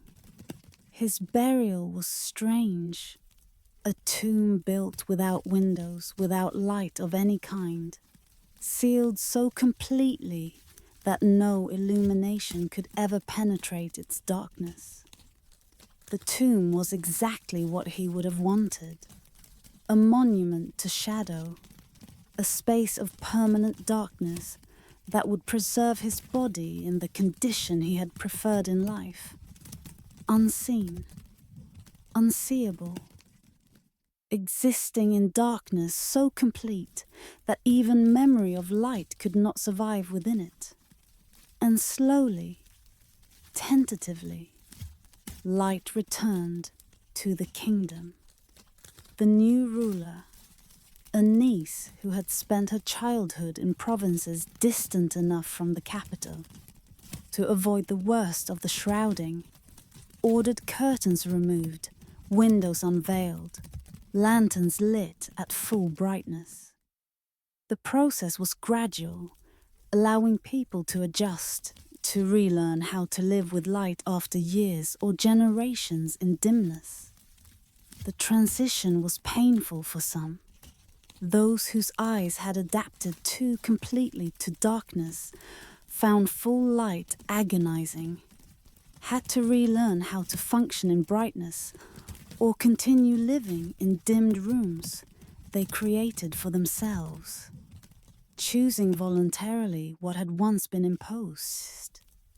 But most welcomed the return, remembered or learned for the first time what colors looked like in proper light, what the world revealed when shadow was natural rather than mandatory, when darkness was night's gift rather than the king's obsession inflicted on waking hours. The secret keepers emerged, bringing with them the flowers they had preserved, the knowledge they had protected, the memory of light that had allowed the kingdom to remember what had been lost and to recognize when it returned what they had been missing. Their gardens bloomed in full sun for the first time in decades. Their colors so vivid they seemed almost violent after years of muted tones. Their beauty a testimony to persistence, to the refusal to let darkness claim everything, to the stubborn insistence that light had value, even when a king declared that shadow was superior. The palace itself remained, its labyrinthine chambers a monument to one man's obsession, an architectural manifestation of the path that leads from fear to fascination, to fixation, to the kind of madness that believes its own distortions are insights, its own limitations are enhancements, its own darkness is light of a different kind. The deepest chambers were sealed, too dangerous to navigate, too strange to repurpose, left as tombs for an obsession that had consumed a king and nearly consumed a kingdom.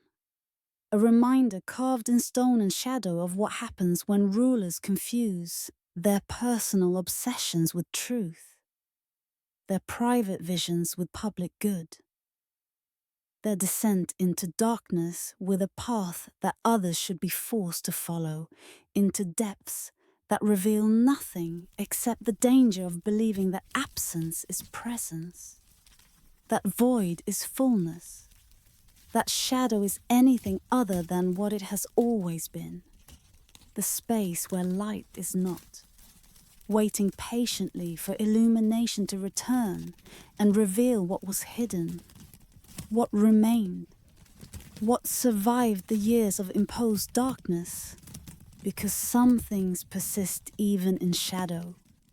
Some truths survive even when kings forbid their speaking. Some light continues to exist even when obscured, waiting for the moment when curtains are pulled back and windows opened and the kingdom remembers how to live in brightness rather than shade. Across deserts where heat made the horizon shimmer with false water, where caravans had traded since before cities knew walls, where the very air seemed to carry weight in the stillness between wind and wind, there ruled a sultan who believed in absolute justice, a precision so perfect it became cruelty's sharpest instrument.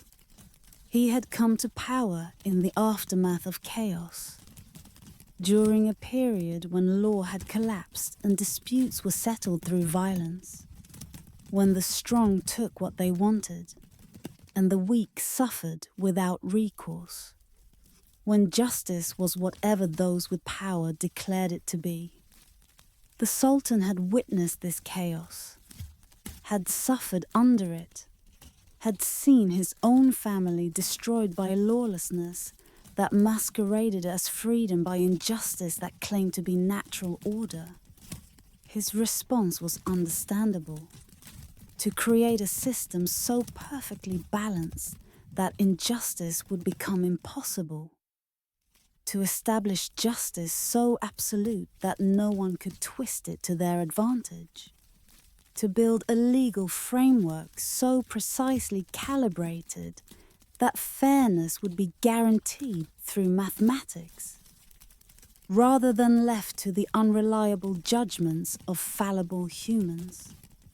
He commissioned a great scale, built from materials gathered across his empire: gold from western mountains, silver from eastern mines, brass from southern forges, all calibrated with such exactness that it could measure a feather's weight against wind. The scale was an engineering marvel, a mechanism of such precision that its creation required craftsmen to develop new techniques to achieve tolerances that exceeded anything previously attempted, to create an instrument that could detect differences in weight so subtle that human senses could not perceive them.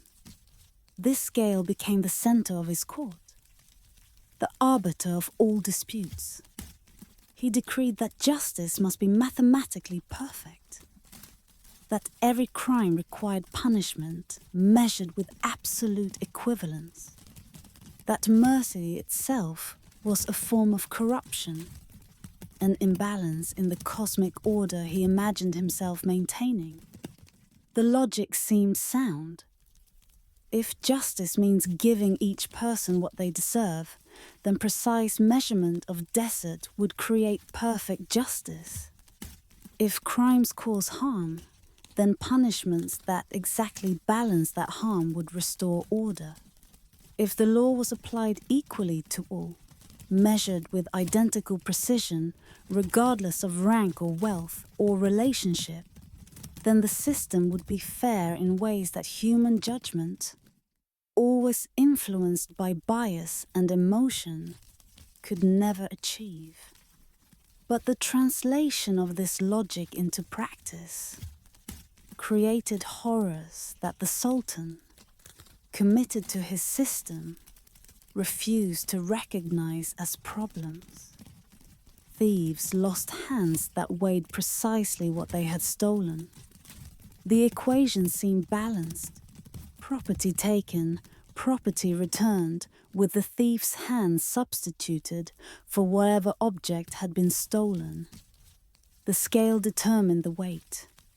A hand heavier than the stolen object would be trimmed, fingers removed one by one until the weight matched exactly. A hand lighter than the stolen object meant the thief's punishment was insufficient, requiring additional payment in other body parts, other measurements of flesh, until balance was achieved. The surgeons who performed these amputations worked with scales beside their tables, weighing removed parts against samples that represented the stolen property, making adjustments to achieve perfect balance. They became experts in anatomy, knowing which joints to cut to achieve which weights, which bones contained more mass than others, which parts could be removed while leaving the victim alive, because death would unbalance the equation, would prevent the thief from making full restitution, would cheat justice of its mathematical precision. Debtors labored for days calculated to the minute of what they owed. Complex formulas determined the value of a day's labor, adjusted for the type of work, the skill required, the productivity of the individual debtor. The calculations grew baroque in their complexity.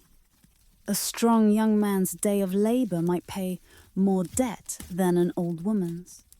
But if the old woman possessed skills the young man lacked, her work might be valued higher despite her lower physical capacity. The debtors worked under supervision of timekeepers who measured their labor in increments so small that breaks for rest or food had to be calculated and added to the total time owed. A meal break of 20 minutes might extend the servitude by 20 minutes. A moment of fatigue that reduced productivity might require additional time to compensate for the decreased value of labor delivered during that moment. Even children who lied faced punishments calibrated to the weight of their falsehoods, measured in tears they were required to shed. The system for measuring tears was particularly bizarre. Children were held before the scale and made to cry. Their tears collected in vessels whose weight was checked, against the estimated weight of harm their lie had caused. How does one measure the weight of a lie?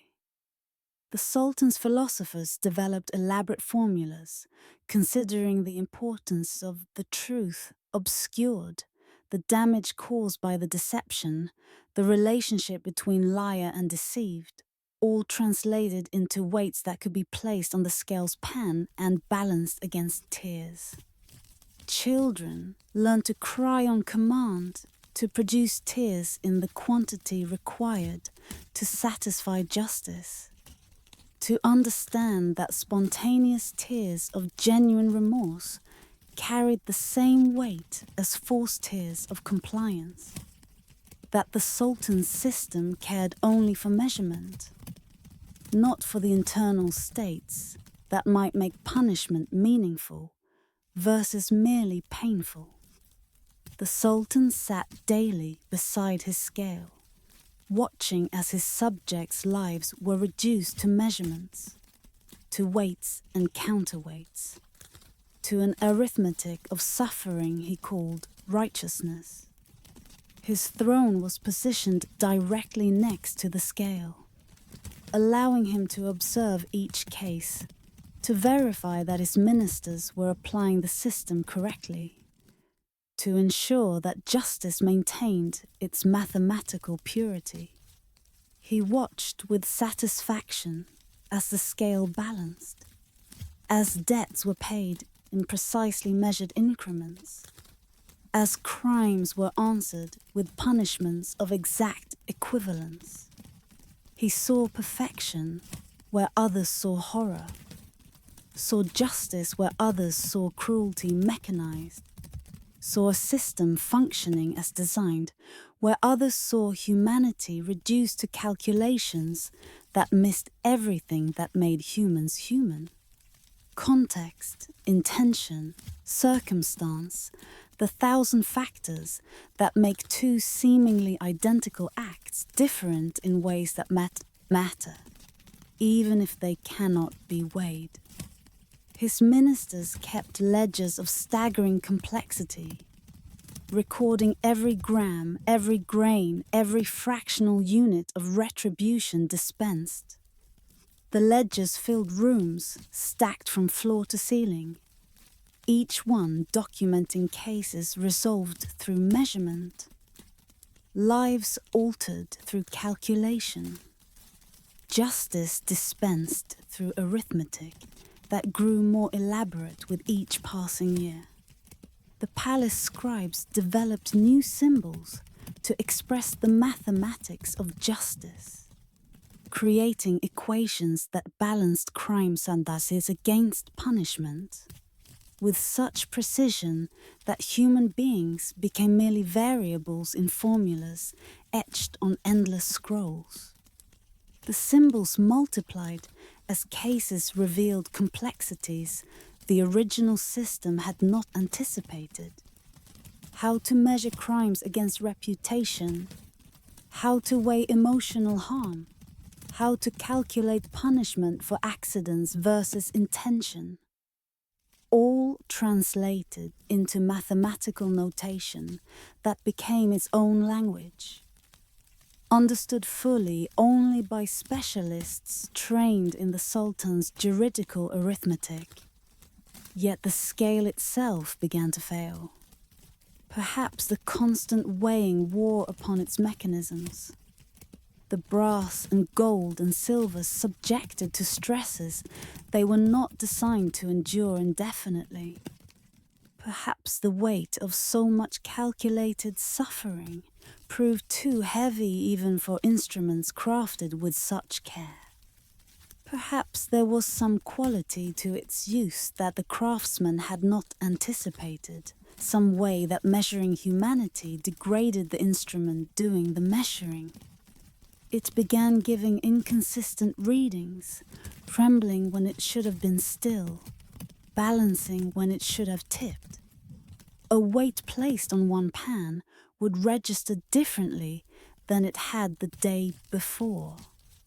The same object measured multiple times would yield different results. The precision the system required was being undermined by the very instrument that was meant to guarantee it. The Sultan, confronted with his instrument's imperfection, could not accept that his system might be flawed. The scale was not wrong. It could not be wrong because if it was wrong, then every judgment rendered using it was questionable. Every punishment potentially unjust. The entire edifice of perfect justice revealed as built on a foundation that was less reliable than the human judgment it was meant to replace. So he ordered new scales built, larger, more precise, constructed with even greater care and even more expensive materials. Each new scale was an improvement over the last in theory. Incorporating refinements meant to eliminate the errors that had plagued previous versions, adding mechanisms to compensate for temperature and humidity and all the environmental factors that might affect weight, creating instruments so complex they required teams of specialists just to operate and maintain. And the cycle continued.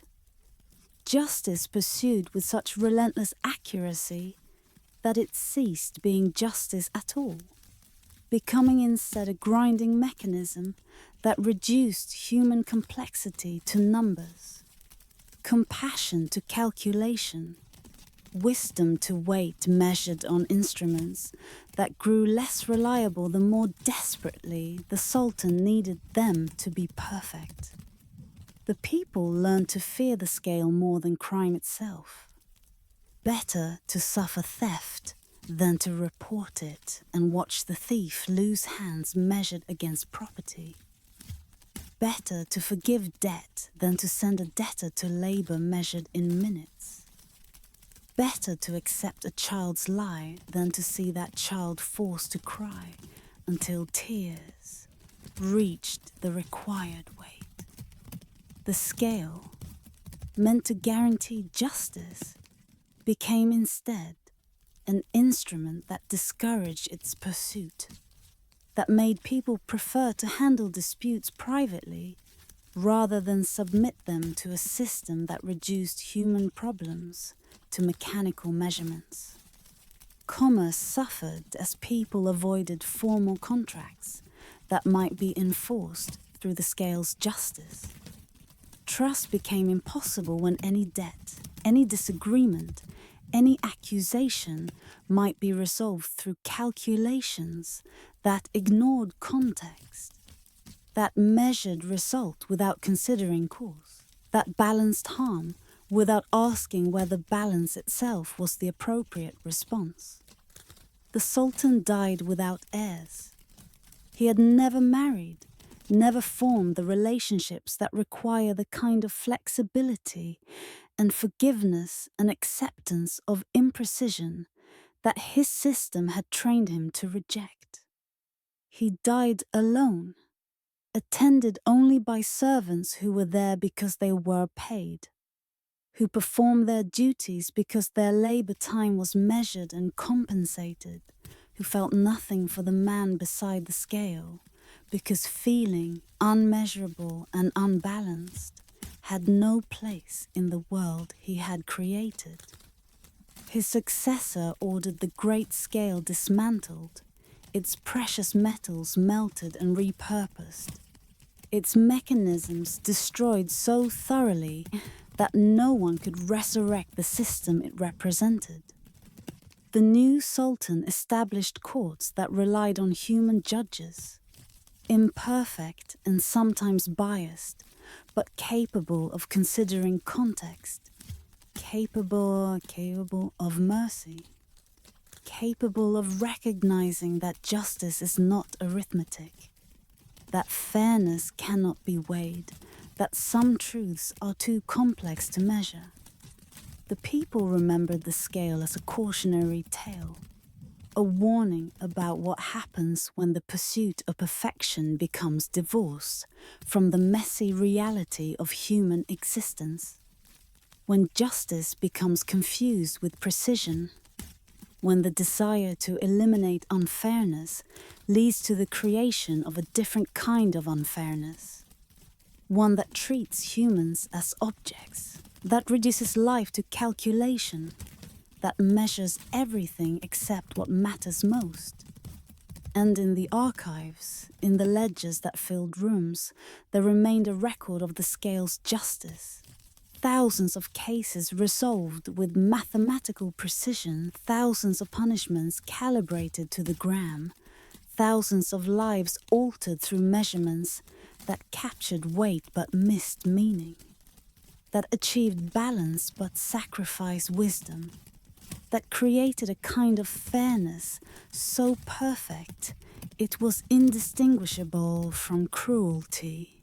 So precise it had no room for the imprecision that makes us human. So absolute it became absolutely wrong in ways the Sultan, devoted to his system, never permitted himself to see.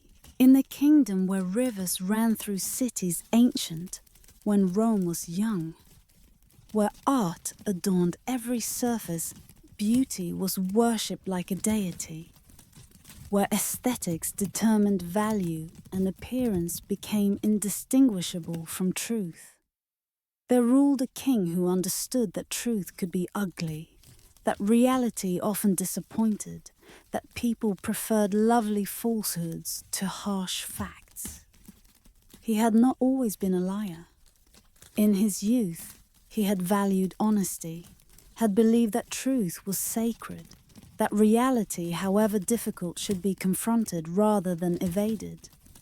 But reality had been unkind to him. His appearance was ordinary, his talents unremarkable, his prospects limited by birth order that placed him far from succession. Unlikely ever to rule unless catastrophe eliminated every candidate between himself and the throne. And then catastrophe came. Plague swept through the royal family with the cruel randomness that disease sometimes displays, taking strong and weak alike, killing with no regard for virtue or vice, eliminating in months what would have taken generations of normal succession to achieve. When the dying ended, he found himself king, not because he was suited for it, but because he was alive, because everyone better positioned had succumbed to fevers that physicians could not cure. He ascended to a throne he had never expected to occupy, ruling a kingdom that was mourning, traumatized, looking for reassurance that the worst was over, that stability would return, that life could resume its normal patterns. And he discovered that people did not want truth about the challenges they faced, did not want honest assessment of the plague's damage, did not want realistic timelines for recovery. They wanted comfort. They wanted reassurance. They wanted beautiful lies more than ugly truths. So he gave them what they wanted. He built his reign on this understanding, transforming governance into performance, truth into whatever sounded most pleasing when spoken aloud. The transformation was gradual, each lie seemingly justifiable on its own, each falsehood presented as the kind of diplomatic smoothing that rulers have always practiced. But the lies accumulated, grew larger, became more central to his rule until truth became the exception rather than the rule, until honesty became something that happened accidentally rather than deliberately. His court painters created scenes of abundant harvests painted on canvas while real fields lay barren. The paintings were magnificent, golden grain dretching to horizons, farmers smiling with the satisfaction of productivity, granaries overflowing with abundance that existed nowhere except on surfaces covered with pigment and lies. The paintings hung in palaces and public buildings, creating an official reality that contradicted what people could see by walking through actual fields, by visiting actual granaries, by confronting the actual scarcity that made daily survival increasingly difficult. But the paintings were beautiful, and beauty had power that truth lacked. When people saw the paintings, they felt momentarily better, could imagine that somewhere, if not in their province, then in another, the harvests were indeed as abundant as depicted, that the kingdom as a whole was prosperous even if their particular corner of it struggled. His musicians composed songs of military victories that had never occurred, of enemies who had never surrendered, of glory that existed only in melody and verse. The songs were stirring, designed to inspire pride, to create emotional resonance that historical accuracy could not match. They told of battles won through courage and cunning, of foreign kings bowing before the superior might and wisdom of their own ruler, of an empire expanding in ways that existed in music, but not in maps. The musicians performed in public squares and palace halls, their melodies carrying across cities where people hummed them while working, teaching them to children who grew up believing the lies embedded in verses so beautiful they seemed like they must be true. Because surely something that sounded so right could not be entirely fabricated. His architects designed magnificent buildings as facades only, gorgeous fronts with nothing behind them but scaffolding and empty air. The facades were architectural marvels, demonstrating design principles and aesthetic innovations that would have been impossible in functional buildings that had to support weight, enclosed space, serve actual purposes. Freed from the constraints of functionality, the facades could achieve perfection of appearance, could be exactly as beautiful as imagination could conceive, uncompromised by practical concerns. The kingdom became a theatre, all surface and spectacle, where every pronouncement was crafted for its aesthetic rather than its accuracy. Government became performance art, with policies announced not because they would be implemented, but because they sounded good in proclamation, because they created the appearance of action, because appearance had become more important than substance in a realm where beauty was the highest value, and truth was merely one aesthetic option among many, and not necessarily the most pleasing one. The people learned to navigate this landscape of beautiful lies. They learned to distinguish between what was announced and what was actual, between what was proclaimed and what was implemented, between the facade and what lay behind it. They applauded proclamations they knew were false, knowing that to question was to risk the king's displeasure, knowing that the king valued the performance of agreement more than the substance of truth.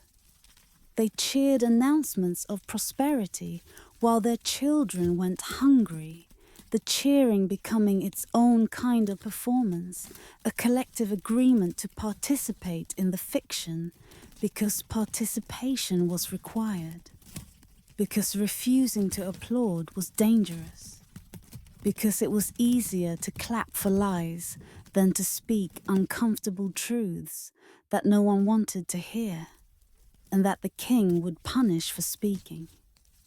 They celebrated victories in wars they knew were being lost, waving banners for armies that were in retreat, singing songs of conquest about territories that were being surrendered, maintaining the fiction because the fiction was what the king demanded and what their fellow citizens seemed willing to accept, or at least to pretend to accept, creating a hall of mirrors where no one was sure who was fooled and who was pretending, where even skeptics performed belief because the cost of honesty was too high. To question was to shatter the illusion, and the king punished those who brought ugliness of truth into his beautiful constructed world. The punishments were never for lying. Lying was encouraged, was the foundation of the realm, was the mode of communication the king preferred.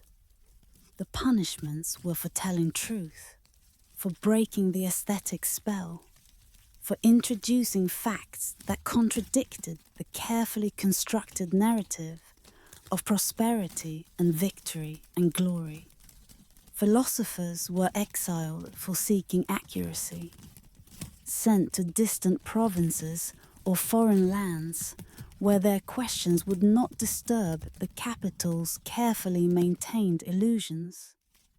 The philosophers had committed no crime, except asking whether proclamations matched reality, whether paintings depicted what existed or what was imagined, whether victories announced had actually occurred or were merely composed like music, beautiful in sound but fictional in content. Historians were replaced with poets. The study of the past transformed from investigation of what happened to creation of narratives that served present purposes, that made the current king seem inevitable. His reign a culmination of history rather than an accident of plague. His lies a continuation of eternal wisdom rather than a recent innovation born of insecurity and maintained through censorship. Scientists were asked to make their discoveries sound more pleasing to the royal ear, to sacrifice precision for prettiness, to describe their findings in language that was beautiful rather than accurate, to recognize that truth in the king's realm was subordinate to aesthetics, that a lovely lie was preferable to an ugly fact, that knowledge that could not be made beautiful was knowledge that should perhaps remain undisclosed. Yet, in the quiet moments, in the spaces between performances, the people knew. They knew their king was building a kingdom of lies, lovely and hollow as a painted egg, beautiful to contemplate but without substance, without nourishment, without the truth that sustains more surely than beauty ever can. They knew that reality could not be postponed indefinitely, that truth postponed becomes truth magnified, that beauty built on deception must eventually crack under the weight of the reality it cannot quite suppress, that facades, however gorgeous, eventually reveal their emptiness when storms come that require actual walls, actual roofs, actual structures that can shelter rather than merely appear. And in their homes, behind closed doors where performances were not required, where the king's surveillance could not penetrate, where the price of honesty was lower, they taught their children to distinguish between what sounded beautiful and what was true. They taught that music could be lovely and still be lies, that paintings could be magnificent and still be deception, that words could be poetic and still be false. They prepared their children for a day when the facades would fall, when the music would stop, when the kingdom would have to face itself in mirrors that had been covered with paintings of imaginary splendor for far too long. They taught survival skills for a world built on lies. How to hear what was not being said. How to see past surfaces to the emptiness behind them.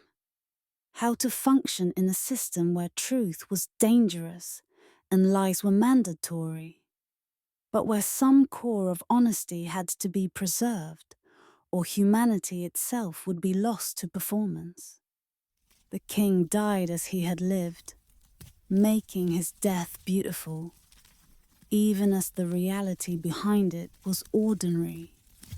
He died of illness, of age, of the same forces that claim every human body eventually. But the official account described a departure more aesthetic, a passing more poetic, a death transformed into art because art was what his kingdom understood, what it valued, what it had been taught to prefer over reality. His funeral was spectacular, a performance that exceeded even his life's performances, a final lie so beautiful that people wept even knowing it was fiction, even recognizing that the sorrow they performed was itself part of the show, that grief had become another aesthetic experience, divorced from the genuine emotion it was meant to represent. His successor inherited a kingdom built on beauty and lies, a realm where truth had become so rare it was almost exotic, where honesty was revolutionary and conformity meant participating in collective fiction. The new ruler faced a choice: continue the performance or begin the painful work of truth-telling, of acknowledging that the harvests were not abundant, the victories not won, the buildings facades instead of structures. The choice was difficult because truth was ugly, was disappointing, was everything the kingdom had learned to avoid. But facades can shelter no one. Paintings cannot feed the hungry. Songs of imaginary victories cannot defend actual borders. And beauty, divorced from truth, is ultimately empty, ultimately hollow, ultimately unable to sustain the weight of reality, when reality can no longer be denied. And so slowly, reluctantly, truth began to return to a kingdom that had forgotten what it looked like, that had to relearn how to value accuracy over aesthetics, substance over surface, reality over the beautiful lies that had sustained them for a generation but could sustain them no longer. Because beauty, however compelling, cannot substitute for truth indefinitely. Because lies, however lovely, eventually collapse under their own emptiness. Because humans need foundation beneath the facades, need nourishment behind the paintings, need reality, however harsh, to build upon. Or else we build nothing, create nothing, sustain nothing except the illusion of creation that exists only until we stop performing, stop applauding, stop agreeing to pretend, and finally, painfully, necessarily, open our eyes to see what was always there beneath the beautiful surface, the truth we had been trained not to see but had never quite succeeded in making disappear. On plains where grass grew tall enough to hide horses, where the wind carried the memory of ancient peoples, where burial mounds rose like sleeping giants across landscapes that had witnessed empires rise and fall since before memory began its keeping. There ruled an emperor who feared history more than any living enemy. He had studied the past, had learned from tutors who taught him about previous dynasties, about emperors who had ruled before him, about the cycles of rise and decline that seem to govern empires, the way seasons govern harvests. And in that study, he had found not wisdom but terror. The recognition that every dynasty eventually falls, that every emperor's name eventually fades. That time is the enemy that no army can defeat, no strategy can outwit, no power can ultimately resist. His fear was not merely of being forgotten, though that fear was real enough, but of being compared, of being measured against predecessors and found wanting, of being placed in context that diminished him, of being one emperor among many rather than the singular figure he needed to believe himself to be. His solution was radical: to erase context entirely, to destroy comparison by destroying what he might be compared to make himself not just the greatest emperor, but the only emperor, the beginning of time itself, with nothing before him worth remembering, because officially there would be nothing before him to remember. He believed the past was a burden, that memory itself was a form of rebellion, that to truly control the present, he must erase everything that came before. The logic was totalitarian in its completeness. If people had no memory of other rulers, they would have no basis for judging whether their current ruler was good or bad, competent or incompetent, just or tyrannical. If all they knew was the present emperor, then the present emperor would define what emperors are, what rule means, what was normal, and what was exceptional. He ordered the destruction of all records predating his reign, the burning of genealogies, the toppling of monuments that honored ancestors. The purge was systematic, thorough, conducted with the kind of bureaucratic efficiency that turned destruction into administrative routine.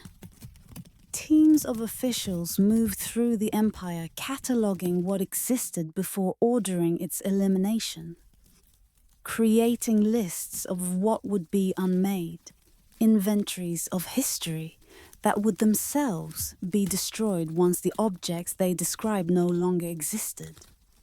Genealogies were particularly targeted because they created chains of identity stretching back through generations, because they positioned individuals within families and families within histories that predated the emperor's reign.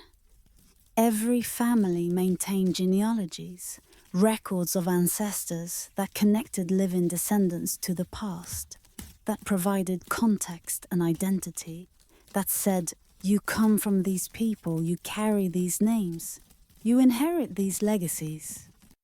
The officials collected these genealogies, removed them from family shrines and private archives, gathered them in central locations where they were publicly burned.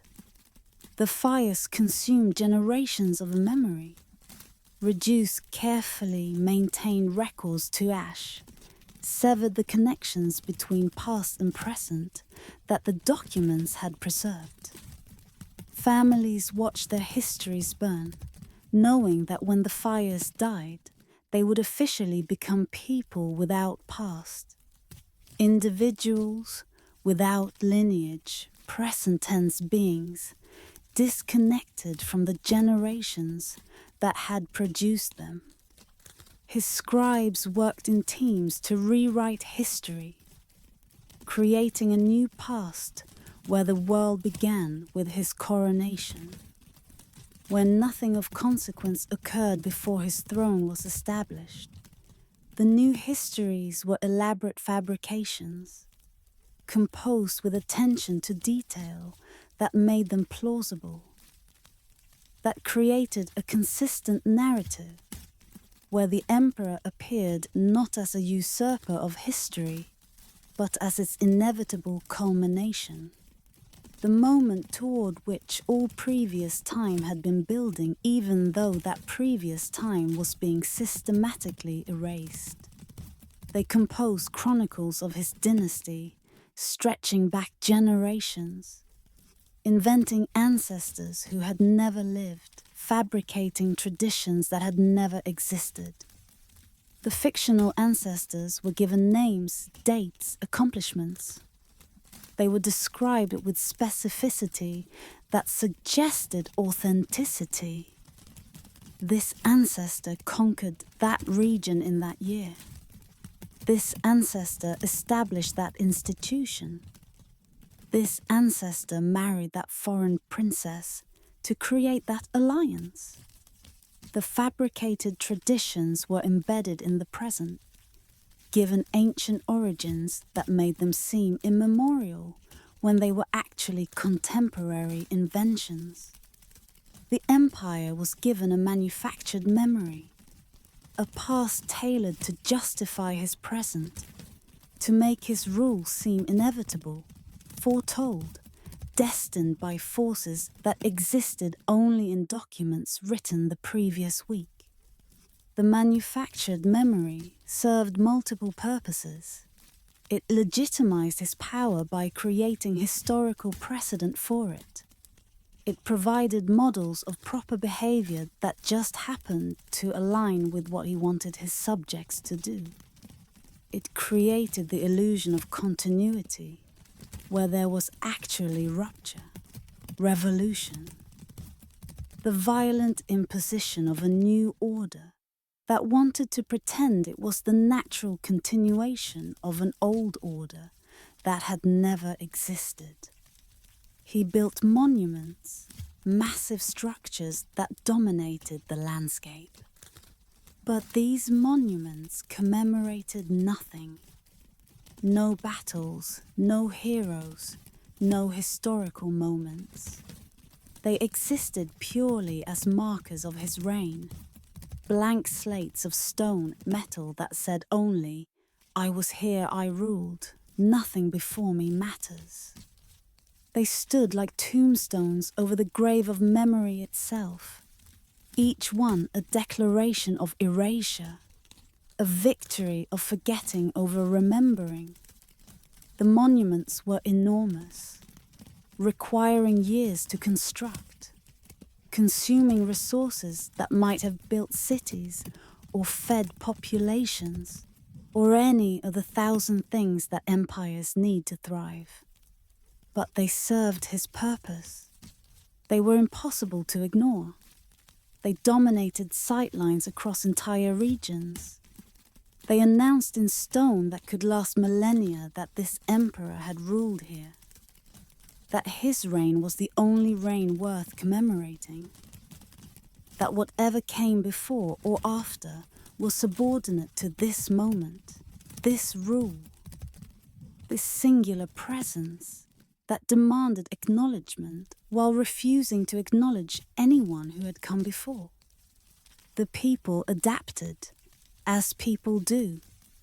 They forgot their true histories, or claimed to forget, or hid their remembering so deep it became like a dream that might not be real. The forgetting was partly genuine.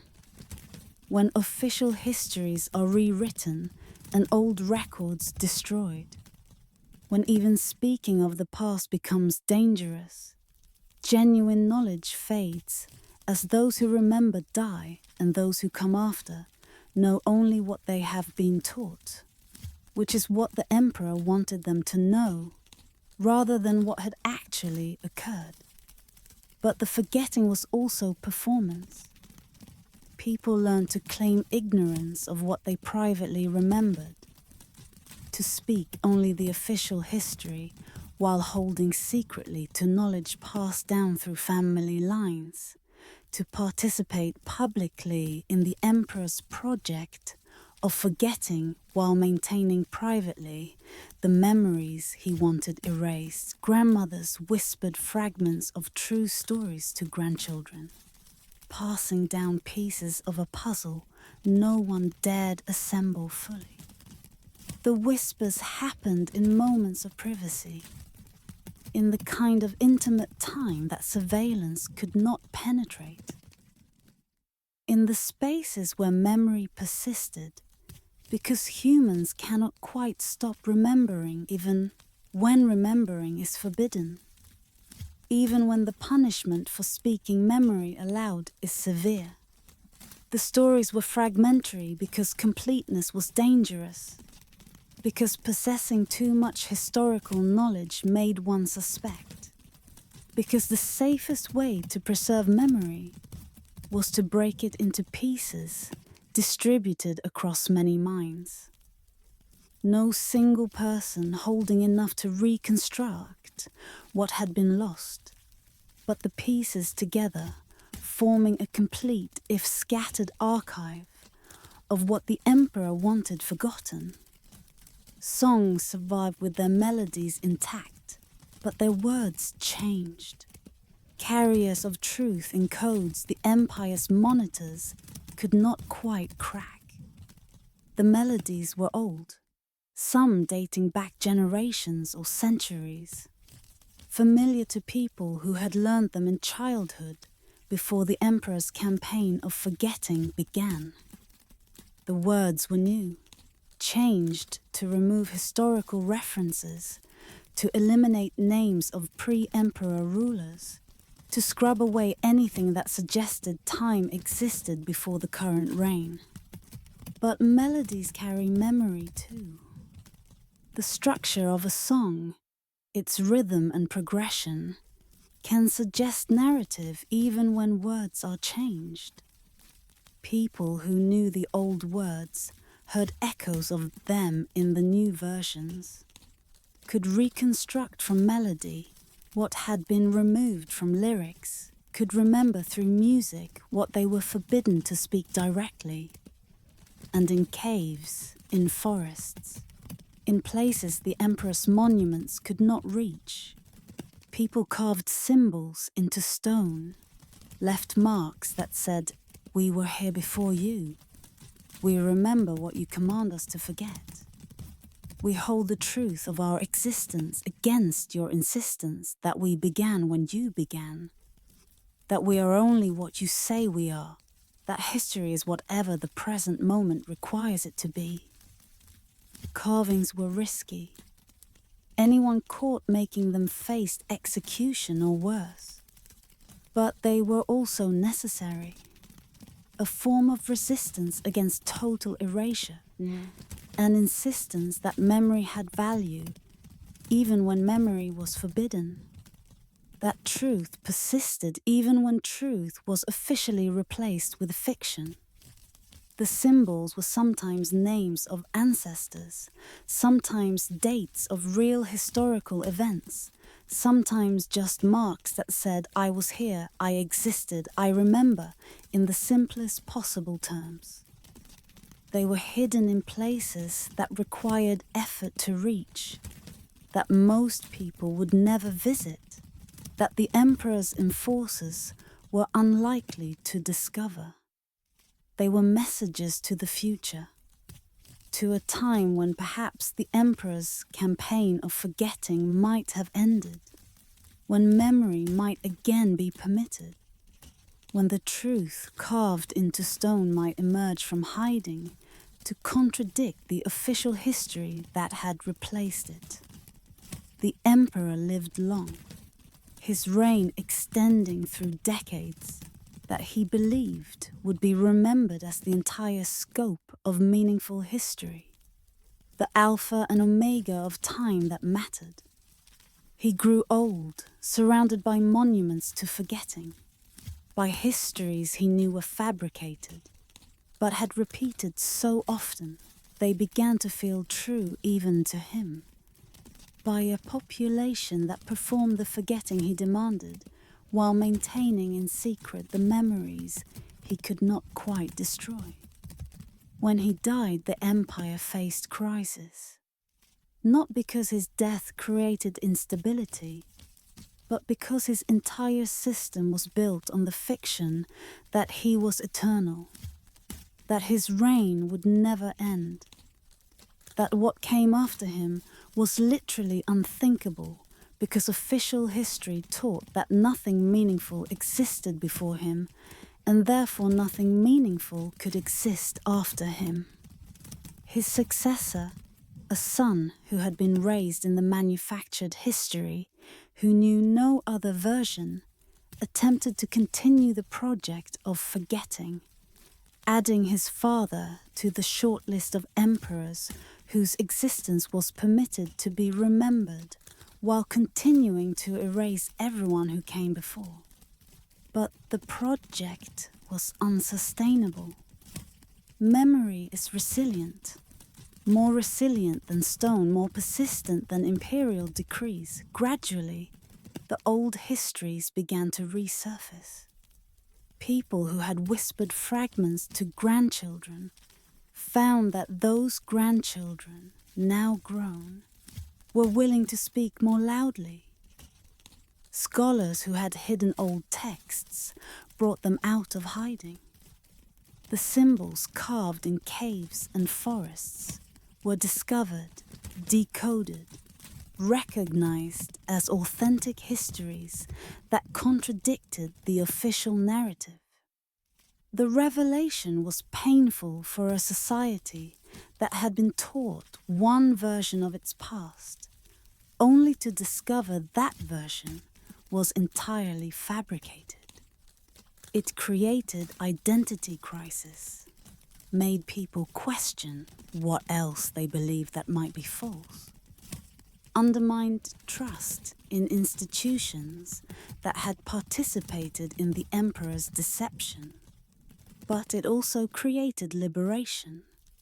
To recover authentic history was to recover complexity, to understand themselves as inheritors of a past richer and more varied than the emperor's simplified narrative had allowed.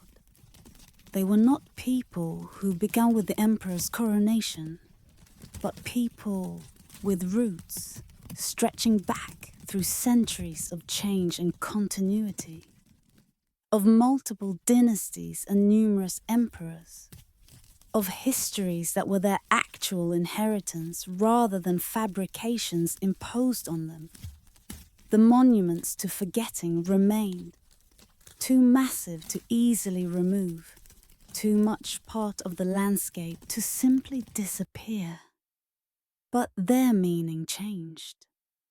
They became monuments to the danger of erasure, warnings about what happens when rulers try to control the past, reminders that memory is powerful, that truth persists, that attempts to impose forgetting ultimately fail because humans are remembering creatures, because our nature is to connect past to present to future, because we cannot be reduced to present tense beings, however much rulers might wish to make us so.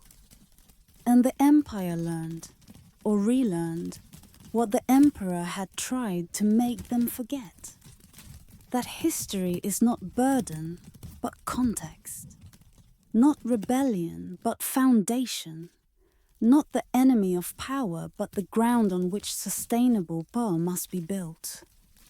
That rulers who try to erase the past create only temporary illusions that collapse when those rulers die, leaving behind not the eternal reign they imagined, but ruins that serve as monuments to the futility of fighting against the human need to remember, to know where we came from, to understand ourselves as part of continuities that extend far beyond any single life or reign or monument. However massive, however loudly it proclaims that nothing before it matters, however insistently it demands that we forget what we cannot, will not, must not forget if we are to remain fully human. In lands where spices grew and monsoons marked the calendar, where temples rose in stone gardens that seemed to hold conversations with the sky, where the very air felt sacred in ways that required no explanation because sanctity was woven into the fabric of daily life. There ruled a king who believed heaven could be bought, that salvation was a transaction like any other, that sufficient gold could purchase entry to whatever afterlife his priests described. His religion had not always been transactional. In his youth, he had been taught that devotion meant service, that faith expressed itself in ethical living, that the divine valued the condition of the heart over the weight of donations. But somewhere in the journey from prince to king, religion had transformed for him from relationship to commodity, from spiritual practice to spiritual commerce, from something he was to something he could buy. Perhaps the transformation came from the nature of kingship itself, from spending decades in a role where every problem could be solved with sufficient resources, where gold opened every door and closed every complaint, where power meant the capacity to acquire anything desired simply by commanding its delivery, when every human need could be met through purchasing. Why not the ultimate need? Why not the need for salvation itself? His religion became a market, his faith a ledger of debts paid and rewards expected. He kept accounts of his religious expenses with the same precision he applied to state finances, tracking donations the way merchants tracked inventory, calculating return on investment where the investment was gold and the return was assumed to be years in paradise, reduced time in whatever purgatories his theology imagined, upgraded accommodations in whatever afterlife awaited. He bankrupted his kingdom building temples so elaborate they required generations to complete, so costly that entire villages were sold to finance their construction. The temples were architectural wonders, to be certain, soaring towers carved with such intricacy that each one represented thousands of hours of skilled labor, courtyards paved with stones brought from quarries hundreds of miles distant, statues so large they could be seen from provinces away, bells cast from metal so pure their sound carried for miles on still days. But the beauty came at a cost that the kingdom could not afford. Each temple required materials gathered from across the realm and beyond.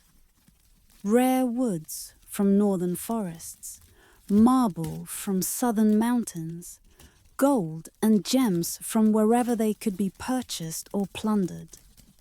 Each temple required laborers in numbers that drained villages of working-age men, that left fields untended and families without providers, that transformed productive citizens into temple workers whose labor enriched the divine but impoverished the living. He commissioned prayers in such quantity that monks worked in shifts, their voices hoarse from constant chanting, their hands cramped from counting prayer beads that numbered in the millions. The monks had once chosen religious life for its contemplative nature, for the opportunity to develop spiritual depth through meditation and study. But the king's demands transformed monastic life into religious industry, into the mass production of prayers whose quantity mattered more than quality, whose volume was assumed to compensate for any lack of sincerity. The monks chanted through exhaustion, through the point where words lost meaning and became merely sounds, through the degradation of prayer from communication with the divine to repetitive labor performed because the king paid for it, and payment required delivery. Some monks left their orders, unable to reconcile what they had become with what they had intended to be.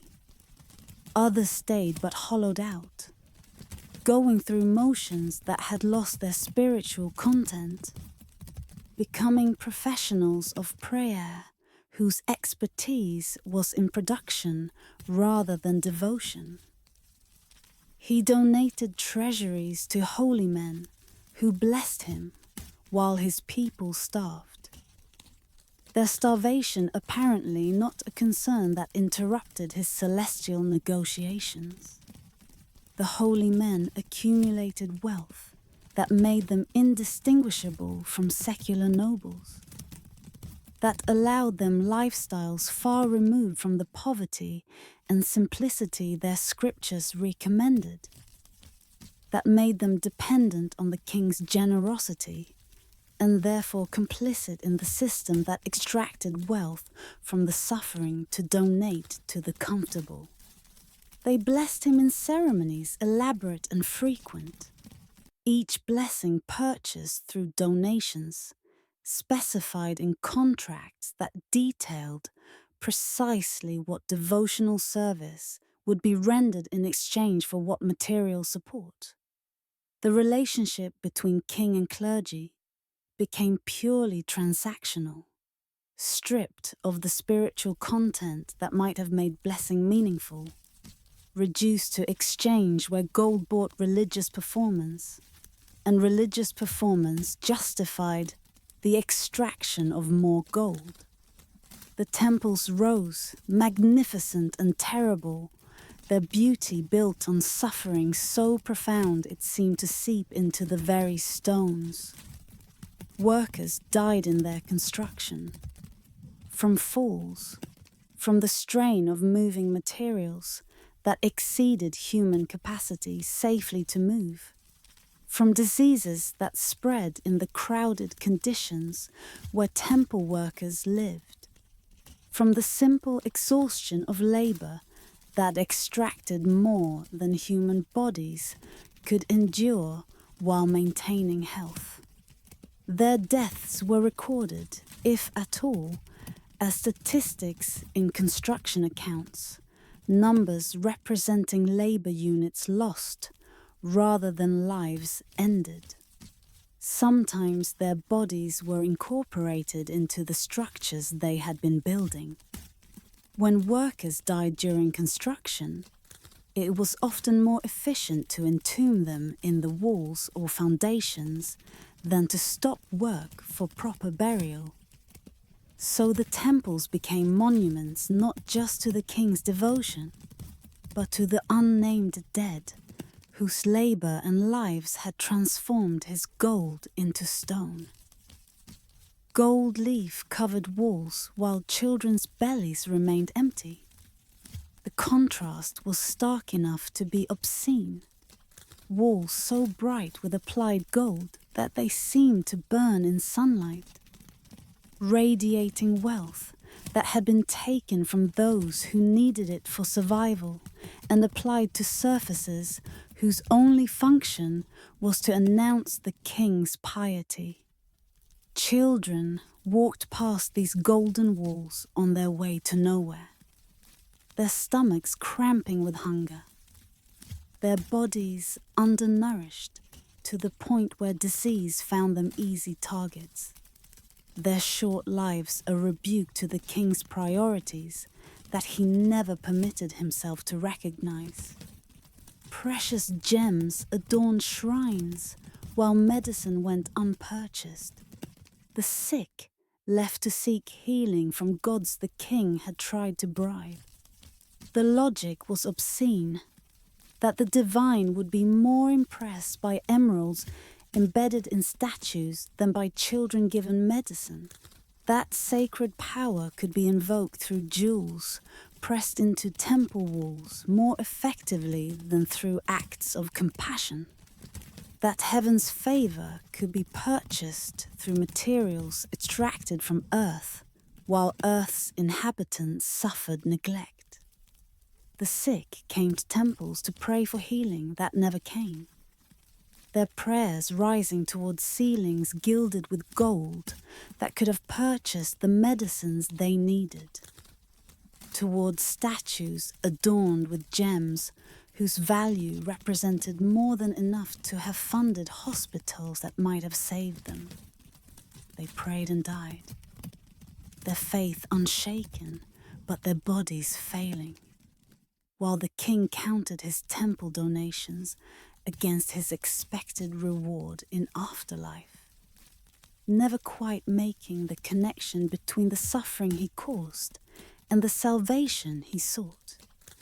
The irony was lost on him, that his attempts to purchase paradise were creating hell for those who lived under his rule, that his path to salvation was paved with the suffering of souls he never considered worth saving. He saw no contradiction between impoverishing his kingdom to enrich temples, between starving his people to feed his posthumous ambitions, between creating misery on earth to purchase comfort in heaven. His priests grew wealthy, their monasteries becoming palaces rivaling his own. They lived in luxury that made mockery of the ascetic ideals their religion theoretically endorsed, that transformed spiritual leadership into comfortable careers, that created a clergy more interested in maintaining their positions than in the spiritual well-being of those they ostensibly served.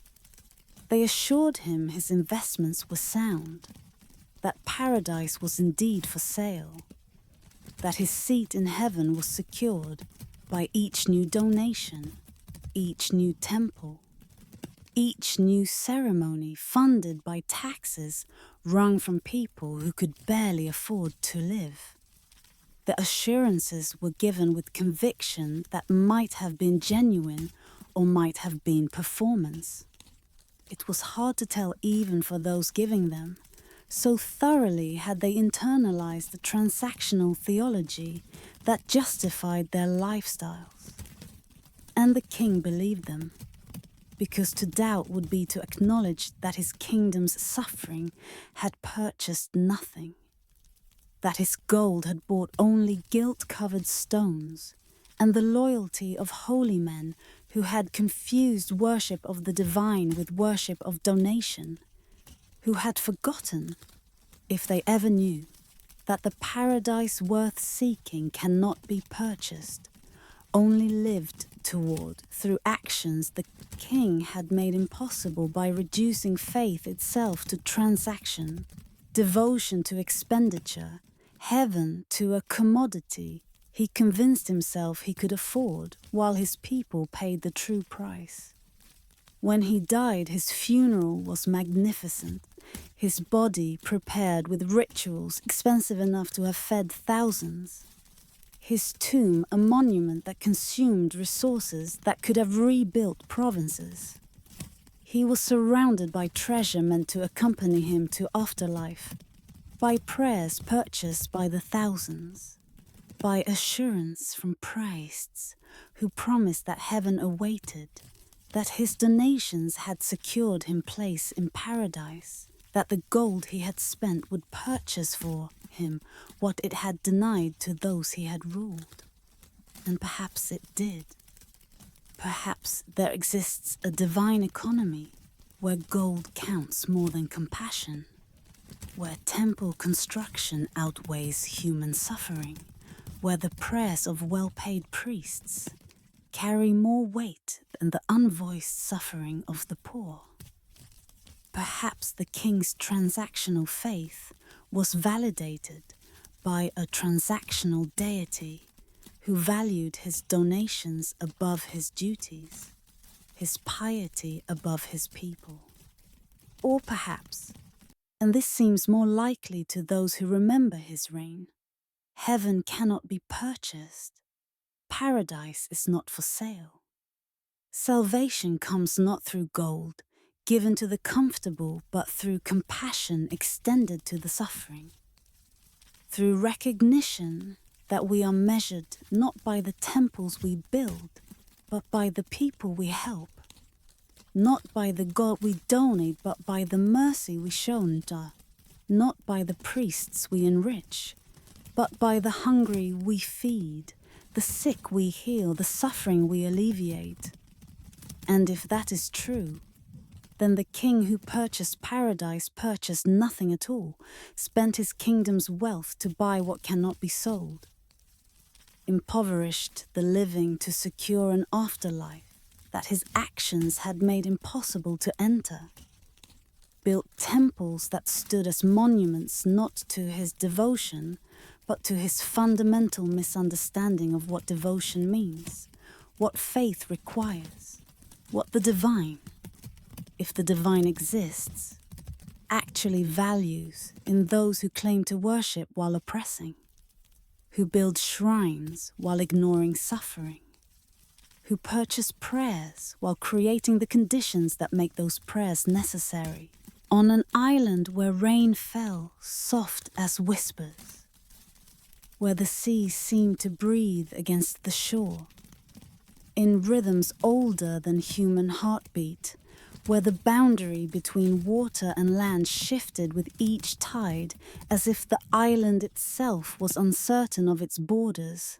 There ruled a queen who could not bear the weight of the world beyond her palace walls. She had not always been withdrawn. In her youth, as princess and then as heir, she had walked through her kingdom, visited villages, attended to the needs of her people with attentiveness that suggested she understood that rule was service, that crown meant responsibility rather than privilege, that the distance between palace and village should be bridged by care rather than widened by indifference. But the weight had grown heavier with each year of rule. Each decision affected thousands. Each policy had consequences that rippled through the kingdom in ways she could never fully predict or control. Each problem she solved seemed to create new problems she had not anticipated. The responsibility became oppressive, the burden of care overwhelming, the constant pressure of needing to decide, to act, to be perpetually competent and wise and infallible in ways that no human actually can be. She withdrew solely at first, then completely, until her kingdom existed for her only as reports delivered by ministers who learned to shade truth toward comfort, to transform crisis into mere inconvenience easily dismissed. The withdrawal happened in stages, each one seeming reasonable in the moment, each one a small step that made the next step easier, until the accumulation of small steps had carried her completely away from the realm she was supposed to govern. First, she stopped attending public ceremonies, claiming illness or pressing business that required her attention elsewhere. The ceremonies had always felt performative, wearing ceremonial robes and speaking ceremonial words while accomplishing nothing concrete. Her absence was noted but not alarming. Rulers cannot attend every function, and delegation is normal, even necessary. Then she stopped receiving foreign ambassadors, trusting her ministers to conduct diplomatic business without her direct involvement. Foreign relations had always been complex, requiring knowledge of histories and rivalries and protocols that exhausted her, requiring her to smile at people she did not like and make promises she was not certain she could keep. Her ministers were capable, or seemed capable, and she told herself that her involvement added little value, that affairs of state could proceed just as well without her. Her chambers became smaller, more enclosed. She moved from the throne room to a smaller receiving room, then to her private quarters, finally to a single chamber where she spent years seeing no one but a handful of servants who had mastered the art of silence. Each move was justified by the need for privacy, for space to think, for relief from the constant demands that came with accessibility. Each move made the next move seem reasonable, made isolation seem like sanctuary, made withdrawal seem like wisdom rather than abdication.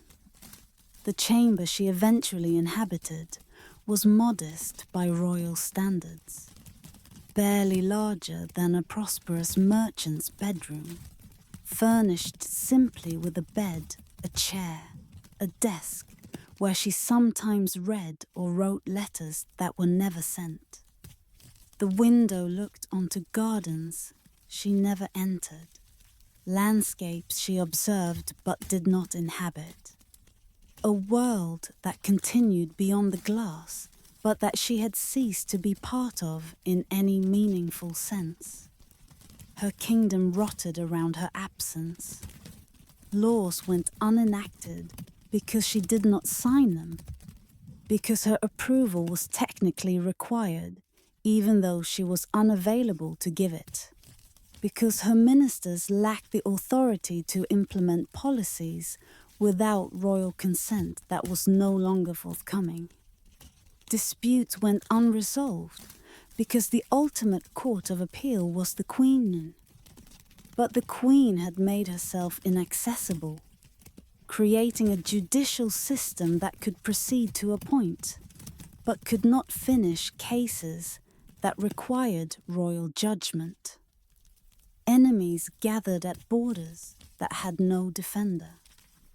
Only the ghost of authority, embodied in a queen who had ceased to govern, ceased to appear, ceased to exist for her people in any way but rumor and bitter memory.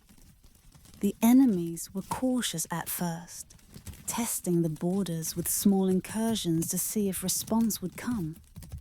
When no response came, when border violations went unanswered, when it became clear that the kingdom had no effective leadership, the incursions became bolder, more frequent, transforming from tests into invasions that took territory without facing meaningful resistance.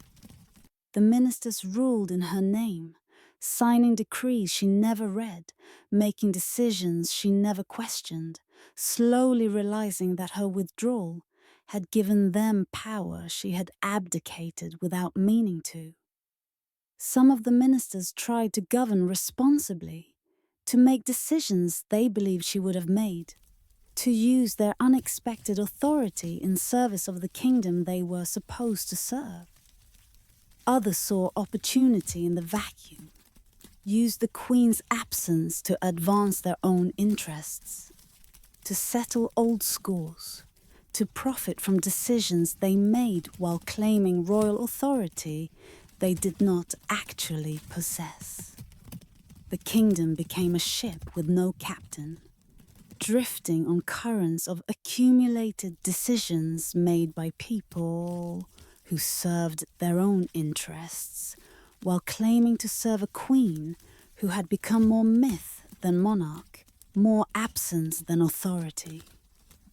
The drift was slow, barely perceptible year to year, but over the years of her withdrawal, the cumulative effect was profound.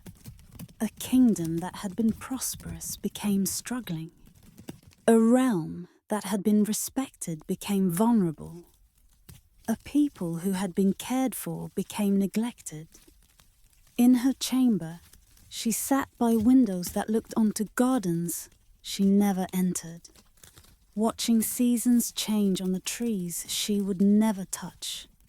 The gardens were maintained by servants who worked without her seeing them, who kept the landscape beautiful for a queen who observed it only through glass, who created living art that no one experienced directly, except those whose job was to create it.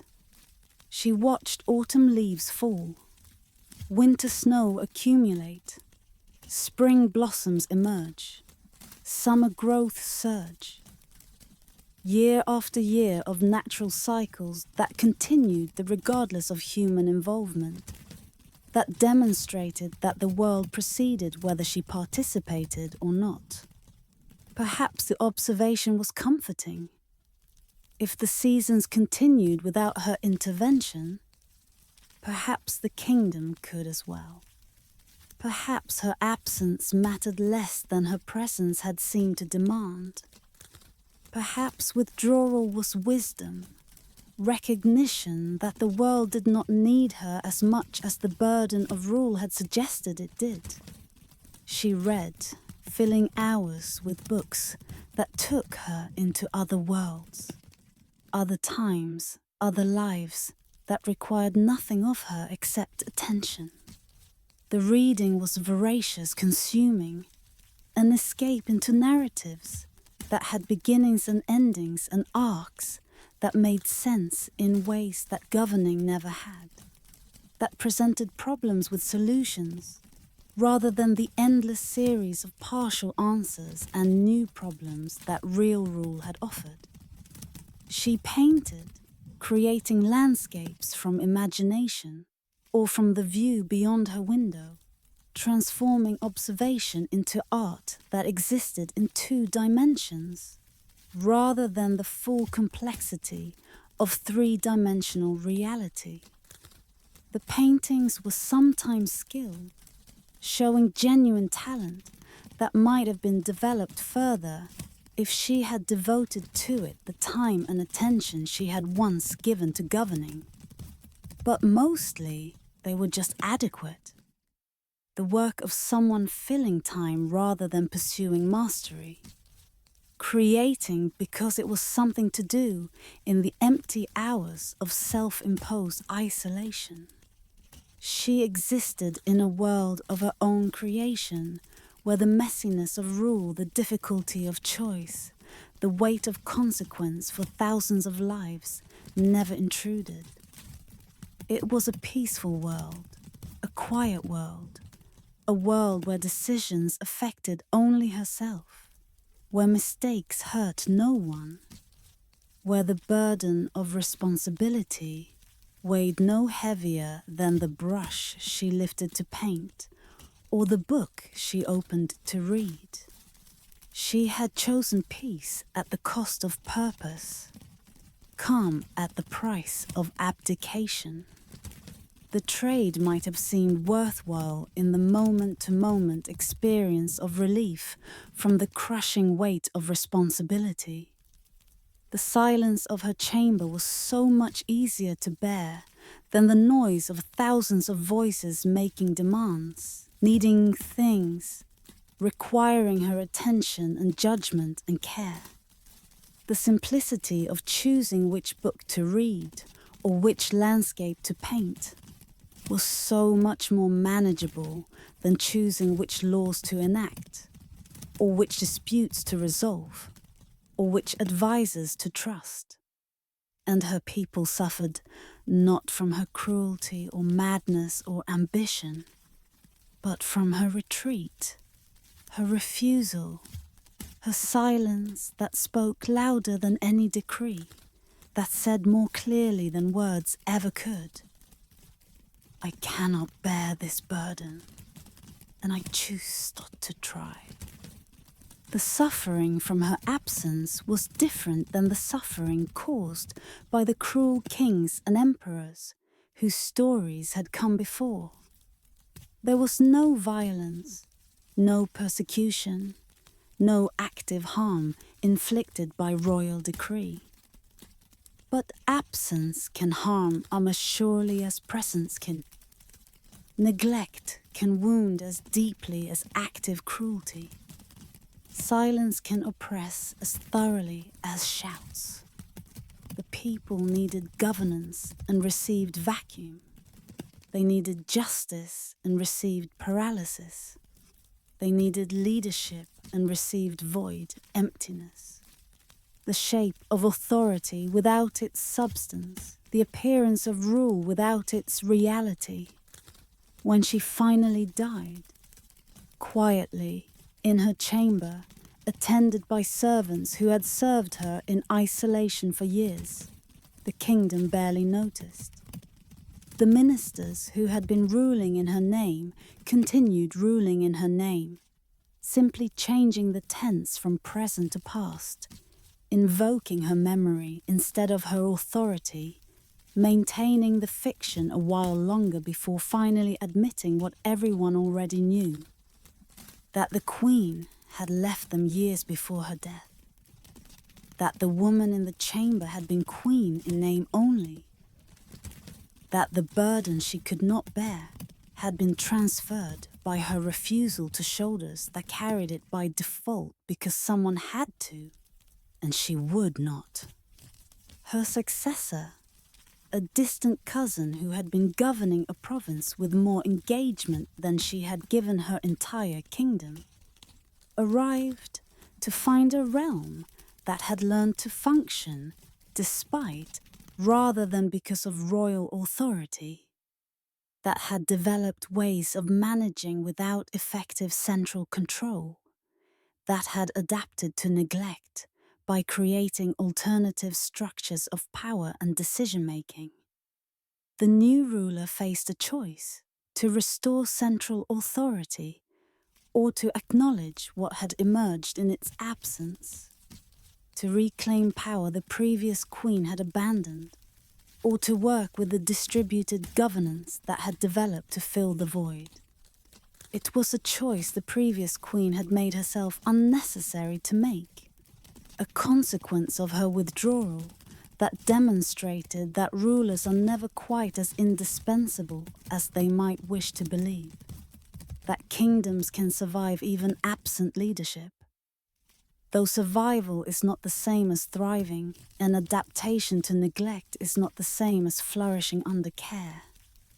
And so the final lesson of this chronicle of worse kings is not about cruelty or madness or ambition, but about absence, about what is lost when those who could lead choose instead to retreat, when power is abandoned by those who hold it, rather than seized by those who seek it, when the burden of rule is set down not to be picked up by worthier hands, but to be left lying where it falls, creating a vacuum that is filled by whoever or whatever happens to be near, when the absence becomes too obvious to ignore any longer.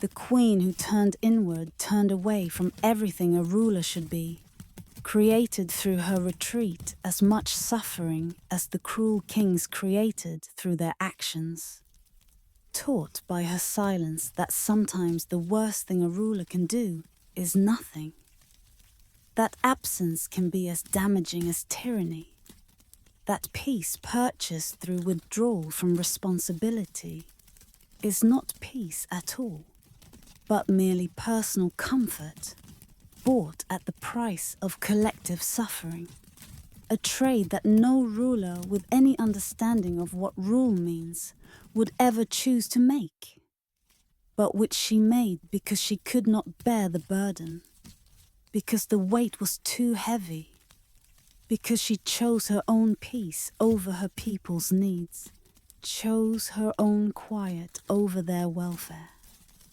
chose herself over the realm she was meant to serve, and in that choice became through inaction rather than action, through silence rather than decree, through absence rather than presence, as destructive as any tyrant who actively oppressed, as damaging as any madman who actively destroyed, as cruel in her neglect as others were in their violence, teaching the final lesson that power abandoned is power misused, that duty refused is duty violated, that a throne left empty is as dangerous to a kingdom as a throne occupied by someone who should never have been permitted to sit upon it. The end.